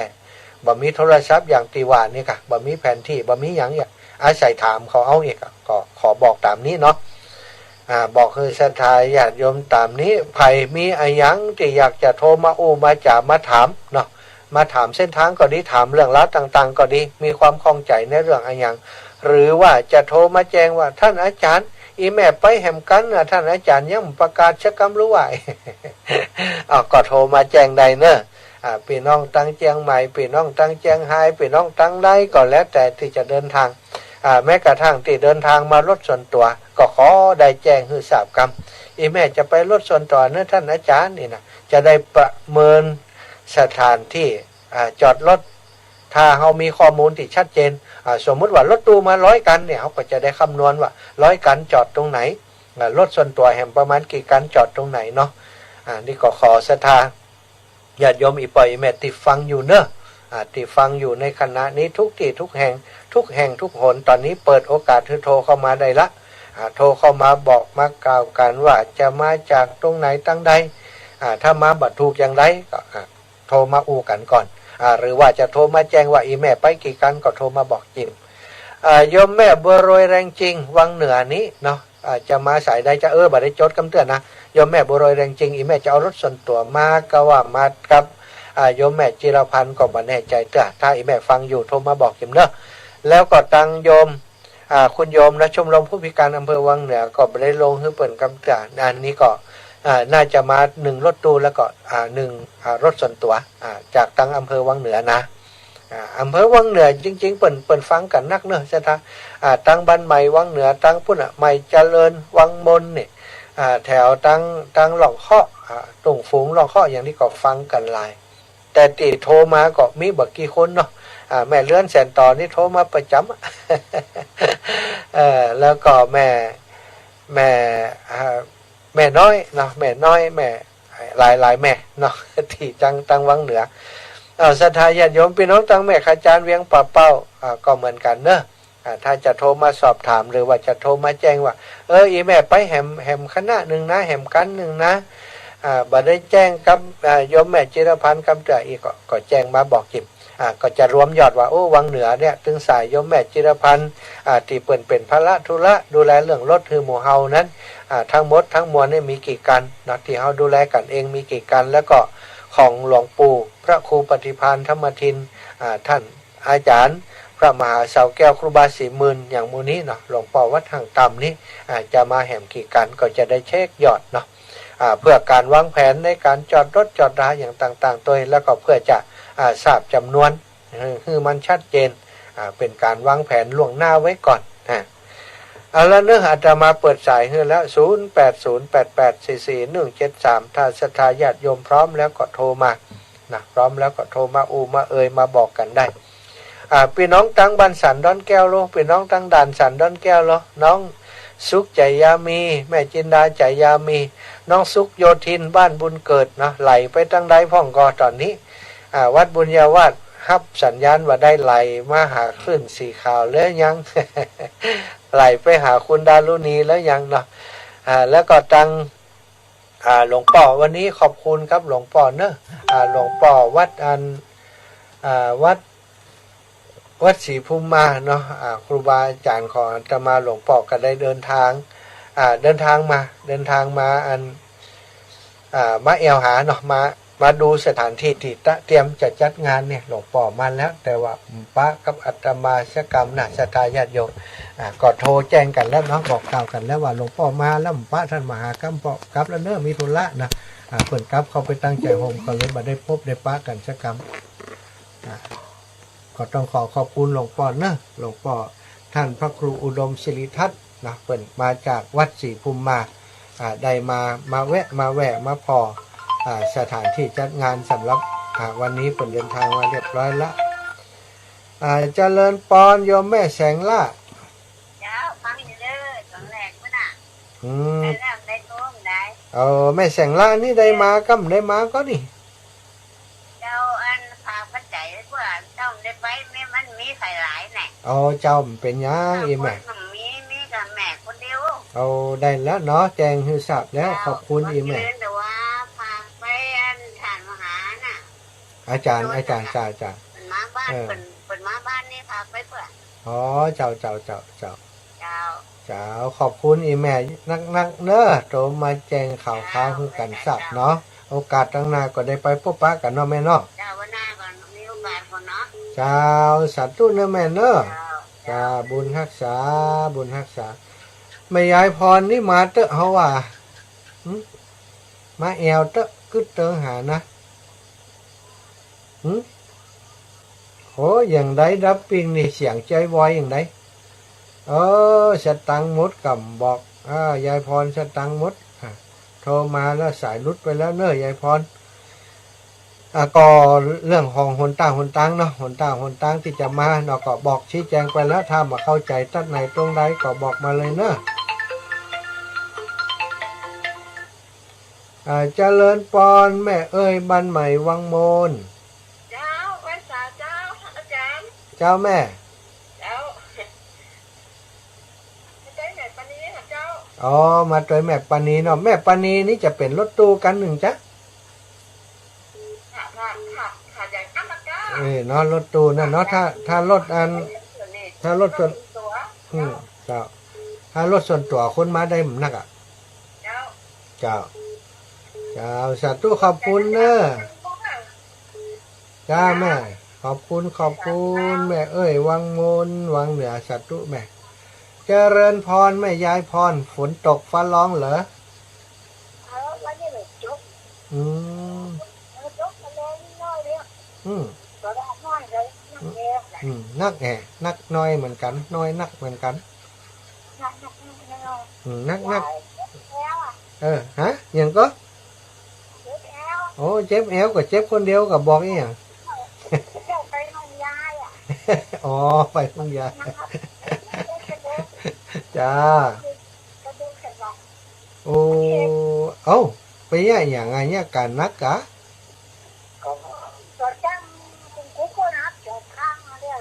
โอ้จ้าระวังเนอะระวังตัวจะไปกระทบกระทั่งไอ้หยังเดี๋ยวจะนอนแอแหละหันลำบากนะเดี๋ยวไปยกของนักเนอะจะไปลึกเนอะอีหนอเจ้าขอบคุณแม่ยายพรโทรมาอุมาจามาเป็นกำลังใจให้กันเนอะเจ้าสาธุเอ้าฝากไปถึงพี่น้องตังลำปางแหมเนอะพี่น้องตังลำปางเอ้าแม่บัวเย็นจันทบอีแม่ได้กี่กันแท้เพิ่มแหมก็พอกระสองการนี่ก็พอแล้วกะอ๋อนึกว่าได้แหมกันอยู่เนี่ยโทรมานี่ตุ๊ดโอ้อีแม่ได้แหมกันด้วยนี่การมันโดนตันการโดบันแพทย์ดอนตันแม่ซุกนะโอ้แม่ซุกคำไปแล้วล่ะโอ้เขาได้จดคำจ้ะแม่ซุกคำไปแล้วถามมาขึ้นน้อยขึ้นอย่างก็บอกว่าขึ้นมดจะขึ้นตรงไหนไปจู้เขาก่ะเจ้าแม่วันที่32อยู่ก็นี่ให้ยังก็วัดเป็นพดนี่22เลยไหมล่ะ22น่าจะอยู่นะแม่ได้จะอยู่หรอเจ้าเดี๋ยวต้องบอกอาจารย์ด้วยกะอาจารย์เป็นเจ้าอาวาสหรออาจารย์มหานพดลเดี๋ยวจะบอกคนด้วยเจ้า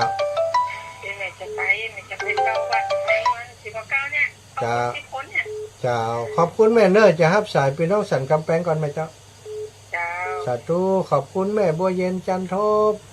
เจริญปอนแม่อ้วนสันกำแพงมาแล้วเจ้าอีแม่ได้มากกว่านี่ไปได้อ๋อเป็นยังมามันได้ก็พักโอ้พักผ่อนพักผ่อนมาบ่ได้รอให้มันหายดีก่อนถ่ายทอดเนาะอ๋อเป็นถ่ายทอดกะถ่ายทอดวัดไฟหินจะมาถ่ายทอดให้ไหมอยู่บ้านฟังภาพก็มีนะถ้าไอ้แม่ดู YouTube ก็ดึงตึงภาพตึงเสียงอะกะเนาะใครหันภาพเพิ่นก็พอใน YouTube พอใน Facebook นั่นดีใจตื่นเลยท่านโอ้ดีใจขอบคุณนี่แม่เขาก็ดีใจด้วยนะพี่น้องศรัทธาเพิ่นจะมาแอวตื่นเต้นนะอย่างงั้นอย่างเจ้าเบาจะหันหน้าเจ้าสาวคำเดียวอ่ะฟังก็จะดีใจตัวละเจ้าขอบคุณนี่แม่นะวันหน้าไม่มีบุญร่างได้หันหน้าเนาะนักกันนาตึงได้หันกันก็อยู่ด้วยครูบาอาจารย์วันนี้มีกิจกรรมก็อยู่ด้วยกันตึงได้หันนี่ไหมเจ้าสัตว์ตู้เนอะแม่เนอะบุญรักษาแม่อยู่ดีมีสุขเจริญพร4770ข้าพเจ้าตั้งได้จ้า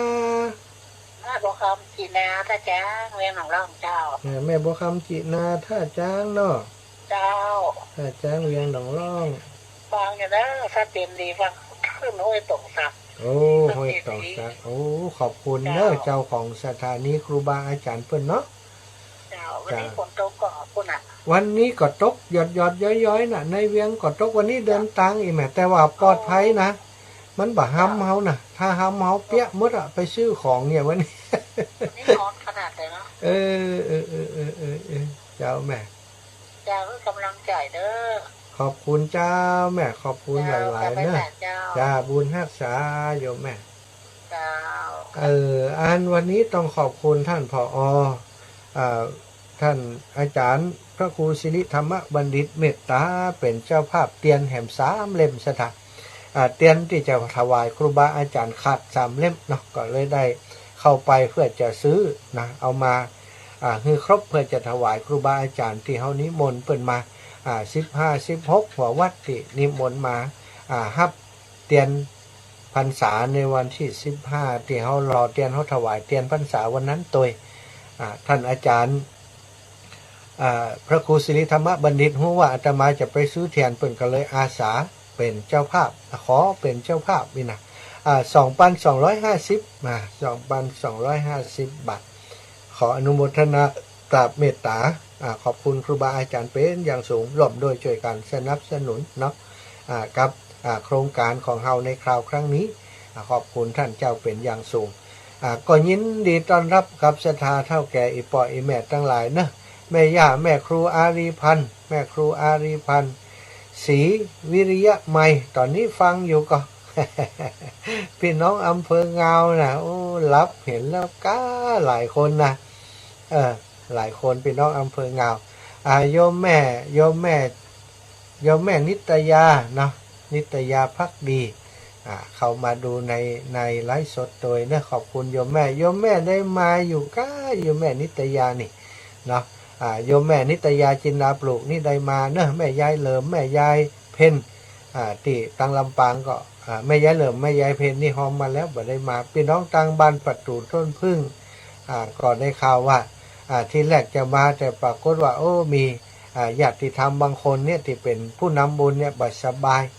เกิดหกล้มเนาะที่หน้าวัดแต่ว่าตอนนี้ดีขึ้นแล้วนะก็ยังเดินทางบ่ได้ก็เลยถ้าบ่ได้มากันหลายอยู่พี่น้องตังในเวียงของเฮาทุกที่ทุกแห่งเนอะตังหมู่ตังพี่น้องตังแม่ทะที่ฟังรายการอยู่ตอนนี้ก็ขอฝากความระลึกถึงไปหาทุกท่านทุกคนโดย3818จากตั้งใดจ้าจะเริญปอน3818รับแล้วเนอะ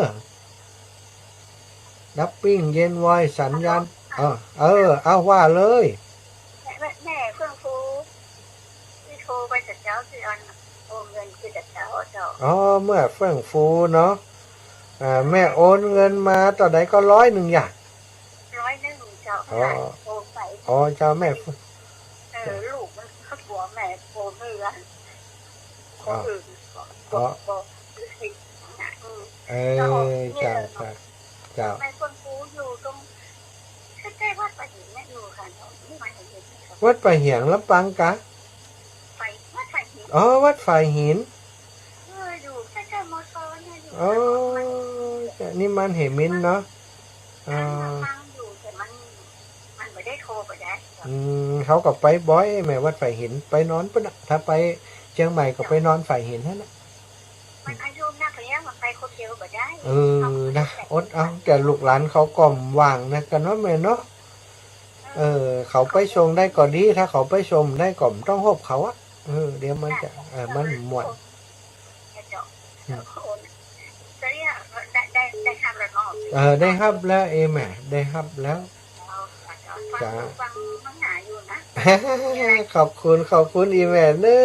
รักกันเป็นกำลังใจกันเนาะรักเป็นกำลังใจให้ทุกลูกขอขอบคุณอีแม่สาธุบุญรักษาอยู่ดีมีสุขอีแม่จะเลินป้อนโยมแม่จากเวียงป่าเป้าแม่ไล่ภาพเตจ้ะดับไปเหี่ยดับไปเหี่ยแหละไม่ได้ยินเดี๋ยวนี้ผ่านไปเจ้าตื่นเต้นขนาดตื่นเต้นเหมือนในงานเนาะไม่เหมือนในงานเนาะนั่นก็ยังเจ้าบ่าวจะหันหน้าเจ้าสาวกันเดี๋ยวเตรียมงานกันหมุนตาฟังขอบคุณโชว์กันรู้มันรักไปอย่างเดียวเนี่ยอีแม่ถ้าจะอันเกี่ยวกับระบบไฟระบบอินเทอร์เน็ตเปิดเนาะแม่เนาะจะได้จะได้กระเดียวก็ถ้าจะดีเจ้ากระเดียวก็ดีก้าแม่เจ้าสาธุเป็นยังสาธุแม่บุญรักษาอีแม่เนอะขอบคุณโยมแม่เป็นอย่างสูงเนาะแม่ไล่ภาพเตจ้ะนะ อำเภอเวียงป่าเป้าโอ้การงานบุญกุศลที่ไหนหายหอมมดนะมีหน่อยหอมหน่อยการทำบุญของอีแม่เปิ้นเน้นอยู่ที่ว่าบ่เน้นจำนวนนะเน้นว่าขอให้ได้มีส่วนร่วมแต่ทุกครั้งนะมีการงานบุญของครูบาอาจารย์เนี่ยโยมแม่เปิ้นจะต้องฝากหายฝากหอมส่วนใหญ่จะฝากอาตมาพ่องท่านอาจารย์ครูบาศรีมื่นพ่องท่านพระมหาเสาแก้วพ่องหลวงปู่พ่องถ้าอาตมาไปอีแม่เปิ้นมักจะบอกแวะบ้านอีแม่ก่อนอีนะอีแม่จะฝากไปหอม ทุกครั้งเลยแม่ไล่ภาพเตจะเนอะอำเภอเวียงป่าเป้าจังหวัดเชียงรายพี่น้องตังวัดเหล่ามณฑาทิพย์เนี่ยดับปิ้งเลยใจดีใจดักแต่บ่โทรมาหากันกำแล้วนี่เนาะแม่แดงแคนตะลุบโลฟังอยู่ก่อนแม่แดงแคนตะลุบป่อหลายท่านหลายคนนะป่อวันที่15นี่ก็คิดว่าจะมาปะกันเพื่อนเนอะป่อรัดเอ้ยเนาะป่อรัดป่อพันญาติโยมตั้งหลายเอามาพบมาปะกันเพื่อได้ข่าวว่าเปิ่นจะเอาโรงทานก๋วยเตี๋ยวมานะต้องขอบคุณเนอะพี่น้องวัดเหล่ามณฑาทิพย์อาตมาภาพเองก็เหมือนกับเป็นลูกเป็นหลานของพี่น้องที่บ้านเฮาหันเนาะมีงานของวัดเหล่ามณฑาทิพย์เนี่ยก็ต้องไปทุกครั้งเพราะว่าเป็นห่วงมีนั้นมีนี้ก็จะได้ช่วยกันนะวัดเหล่ามณฑาทิพย์เป็นวัดที่สร้างใหม่ก็ออกวาสาลาพระเจ้าแล้วปีนี้ก็จะได้สมโภชช่วงงานกฐินหรือว่าหลังกฐินสักหน่อยก็แน่ใจอาจจะพร้อมกับกฐินนั่นสถานอาจจะมีปอยหลวงที่วัดเหล่ามณฑาทิพย์ซึ่งตังครูบาอาจารย์ก็กำหนดการคร่าวๆไว้แล้วเนาะเพื่อมีข่าวดีอย่างก็จะได้บอกกับศรัทธาญาติโยมนะอาจจะไปลืมเลยกันวันนี้ก็ถ่ายไผ่กำลังเปิดเครื่องหมุนเครื่องรับฟังอยู่ในขณะนี้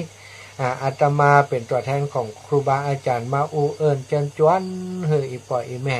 ได้ไปร่วมงานบุญงานกุศลด้วยกันที่วัดทุ่งโป่งตำบลเมืองปานอำเภอเมืองปานจังหวัดลำปางในกิจกรรมหล่อเทียนพรรษา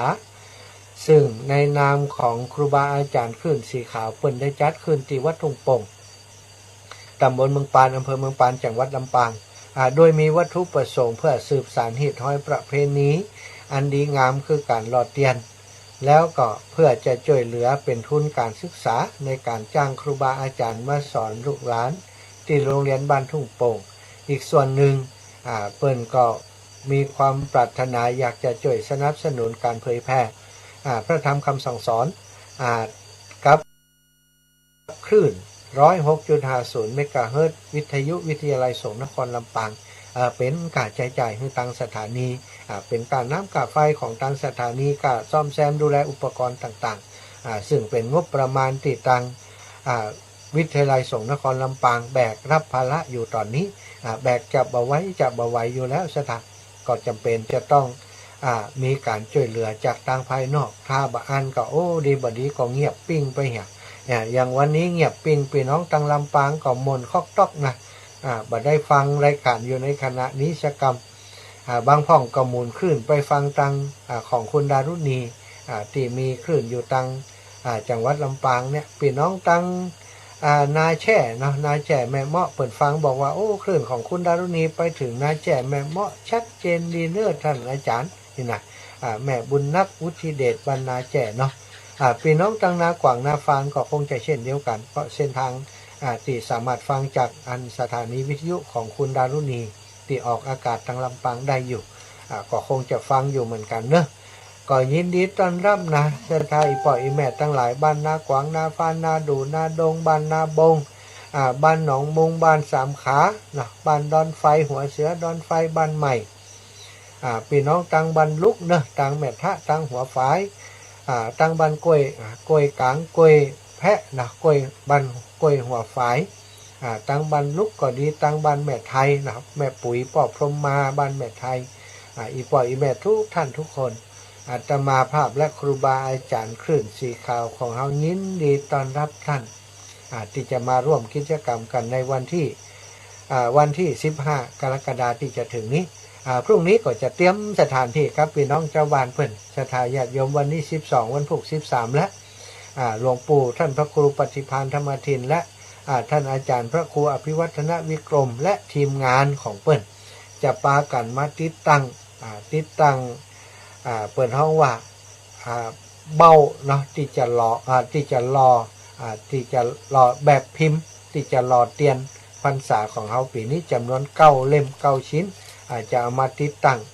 ต้องเป็นผู้ที่เปิดมีประสบการณ์เปิดเคยทำมาก่อนติดตั้งอย่างใดเนี่ยอย่างใดเอาจัดวางอย่างใดแถวที่จะเข้ามาตักเตียนอย่างใดเนาะก็เตรียมกันไว้แบบนี้ก็ขอแจ้งให้ศรัทธาอีปออีแม่ทั้งหลายได้รับทราบไว้บ่ต้องห่วงว่าเตียนจะบ่พอเนอะได้ครบได้ข่อยกันคู่คนกันแล้วกันแผ่นเตียนธรรมจักติเตรียมไว้ให้ศรัทธาอีปออีแม่ปูจานั้นอาตมาสั่งให้เกินอยู่แล้วคาดว่าเกินเพื่อจะให้ศรัทธาบ่ต้องโอ้มาแล้วอีแม่บ่ได้เนี่ยชะกรรมบ่ได้เขียนชะกรรมบ่ต้องห่วงอยู่เรื่องเดียวก็กลัวว่าอีปออีแม่จะโอ้มากัดตัวจุนรุ่นมาบอกเขาจูงานท่านอีน่ะบ่จดชื่อเสียงเลี้ยงน้ำเอาอย่างมามันก็จะวุ่นวายในงานนั้นเสียงมันดังทำเสียงเครื่องเสียงเปิ้นก็ประชาสัมพันธ์อู้จาเรื่องนั้นเรื่องนี้เนี่ยแล้วก็โต๊ะตีฮับเขียนเตียนกับโต๊ะบริจาคนี่มันอาจจะมันจำเป็นต้องอยู่ใกล้กล่องประชาสัมพันธ์ตั้งปุ่นก็อู้ไปอู้ไม้ตั้งเพศก็เศร้าคนก็อู้กันของอีแม่จูนั้นของอีแม่มันส่วนกันก็ขอให้ว่าเขียนชื่อให้พร้อมเนาะเขียนชื่อมาเหียเขียนชื่อเขียนวันเดือนปีเกิดมาเรียบร้อยมาถึงปุ๊บเอาส่งให้ละออนเขาอีล่าลูกละเขียนให้แม่กำเขาก็จะเขียนแล้วก็จะเอาจื่อเอาตึงจื่อตึงหยังของอีแม่ที่อีแม่ส่งให้เขาเนี่ยเอาเตียนวางไว้เหียก็เอาส่งให้อีแม่อีปอกก็เอาไปหลอมไปหล่อเอาไปให้ครูบาอาจารย์เปิ้นถ้าเปิ้นมีจุติปั่นป้อนก็เอาไปถวายให้เปิ้นปั่นป้อนให้เหียครับแล้วก็เอาไปเปิ้นก็จะมีเจ้าหน้าที่เอาไปหลอมไปหล่อให้เฮาเนี่ยเนาะมันถึงจะสะดวกสบายกับศรัทธาอีปออีแม่ทั้งหลายนะเจริญปอนโหพี่น้องบรรณาบัวนึกว่าลืมกันไปแล้วไปเอาเนาะไปหลายแล้วลำบากถ้าพี่น้องนาบัวไปจวนเนี่ยกับนี่ถึงไปหาลูกโอ้ไปว่าจะนะโอ้แต่กะถ้าหมาไปจ้ะนะน้อยใจกะน้อยใจกะโอ้รถอีแม่รถหมูอีแม่เขาจะเอาไว้เป็นพิเศษเลยอ่ะ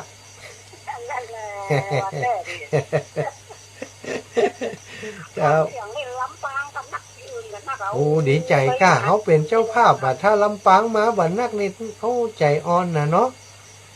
โอ้ก็อาศัยอีแม่นะกะที่จะนักเหลียเปิ้นนี่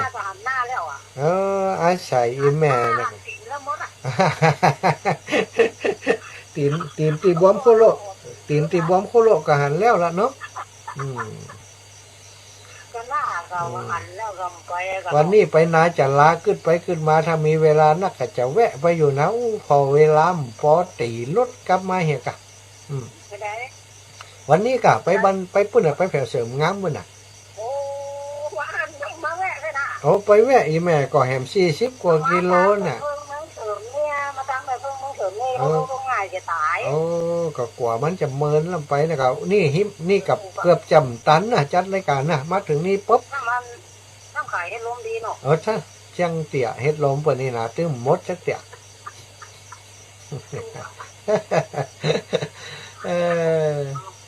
บอกก็ดีจ้ะลูกสาวจะไปต้นไม้เพียนโอ้ดีกะอีแม่มได้มาลูกสาวมาเนาะแม่นี่บ่ไปแต่เพราะว่ามันใจเข้าใจอยู่ตาสำคัญกะถ้าเป็นอย่างมามันลำบากเนาะมันสำคัญเนาะใจเป็นอย่างเขาเข้าใจแม่กันแต่เขาโฮบไปอย่างนั้นอ่ะแม่เขาเข้าใจหมดแต่เขาโฮบอีแม่มได้เข้าใจแต่กันเนาะสาธุบุญฮักษาแม่เขาจะฮับสายแม่ย้ายจ่ายคนเด้อเป็นกำลังใจเนอะสาธุบุญฮักษาแม่กำลังใจได้มาทั้งเพศกับมาแหวนนะเจ้าสาธุเจริญปอนไม่ย่าใจไอ้รถแล้วเนี่ยนี่กะเขาจดจื่อไว้แล้วถ้ามานี่เสียหายเลยจดจื่ออีแม่ไว้แล้ว1 คันนี่กะมามันได้เขาอีแม่มานี่ตึ้มแล้วใจใครให้อีแม่หันครูบาอาจารย์หมู่ติดเขาไม่ได้หันเป็นกำลังจะได้หันกันนะเนาะน้องที่เล่าเองจะคืนนะมันมีแฟนน เจ้าขุนนะอืม แต่คุณโอ้เราเป็นหมด เออ แต่ละ อินดูเนาะแม่เนาะ ใจเนาะใจ ถ้าเอาเปิดเอาออกรายการด้วยปัตตาพอคนเข้ามาฟอทาง Facebook เป็น100 ปลายวุ้นน่ะคนเข้ามาฟอมึดมัด ไอ้ฟังอยู่ติดเพลงนั่นม่วน เนี่ยกะวันที่15ได้ฟังแหมอยู่ จ้า จ้า ดีอ่ะเอาไอ้น้องนั่นนะฟังเสียงเนี่ยเอาครับผมครับผม เสียงม่วนเห็นนะเนาะครับผมไอ้น่ะสาธุ ครับผมครับผม ขอบคุณอีแม่ที่เมตตาอินดูหลานน้อยเนอะสาธุบุญรักษานะแม่นะจ้า จ้าได้ไป4 คน ดีแล้วขอบคุณอ้าวศรัทธาญาติโยมอีป่ออีแม่เท่าแก่ทั้งหลายเนอะอาตมาภาพขอบคุณศรัทธาญาติโยมติดตามรับฟังเนอะโยมแม่ย่าจ๋าช้อนเขียวแม่ลายต่างถิ่นแม่ลายภาพเตจ๊ะแล้วก็แม่อวนสันกำแพงแม่บัวเย็นจันทบแม่บัวคำจีนาแม่เฟื่องฟูเนาะพี่น้องตังเฮมมานเฮมินแม่บัวเย็นจันทบแม่ยายพรร้องวัวแดงแม่เอ้ยบ้านใหม่วังมนแม่แสงล่าเกิดกรุนแม่นวลเทพเสด็จคุณโยมกนกพิษชัยนาแม่สายทอง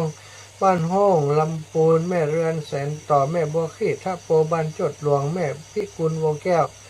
แม่ยิ่งเนี่ยจะขอบคุณท่านเจ้าทั้งหลายที่โทรมาให้กำลังใจกันตลอดถึงศรัทธาญาติโยมทุกท่านทุกคนที่ฟังรายการอยู่บ่ได้โทรมาก็ถือว่าเขาได้ฟังอยู่ต่างบ้านต่างจ่องส่งจิตส่งใจมาเป็นกำลังใจอยู่แล้ว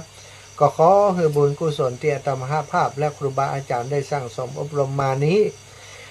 จงแผ่ภายไปถึงปกปักรักษาศรัทธาญาติโยมอีปออีแม่ทุกท่านทุกคนให้อยู่ดีมีสุขเนอจัตตารโอธรรมาวัฏันติอายุวันโนสุขังพระลัง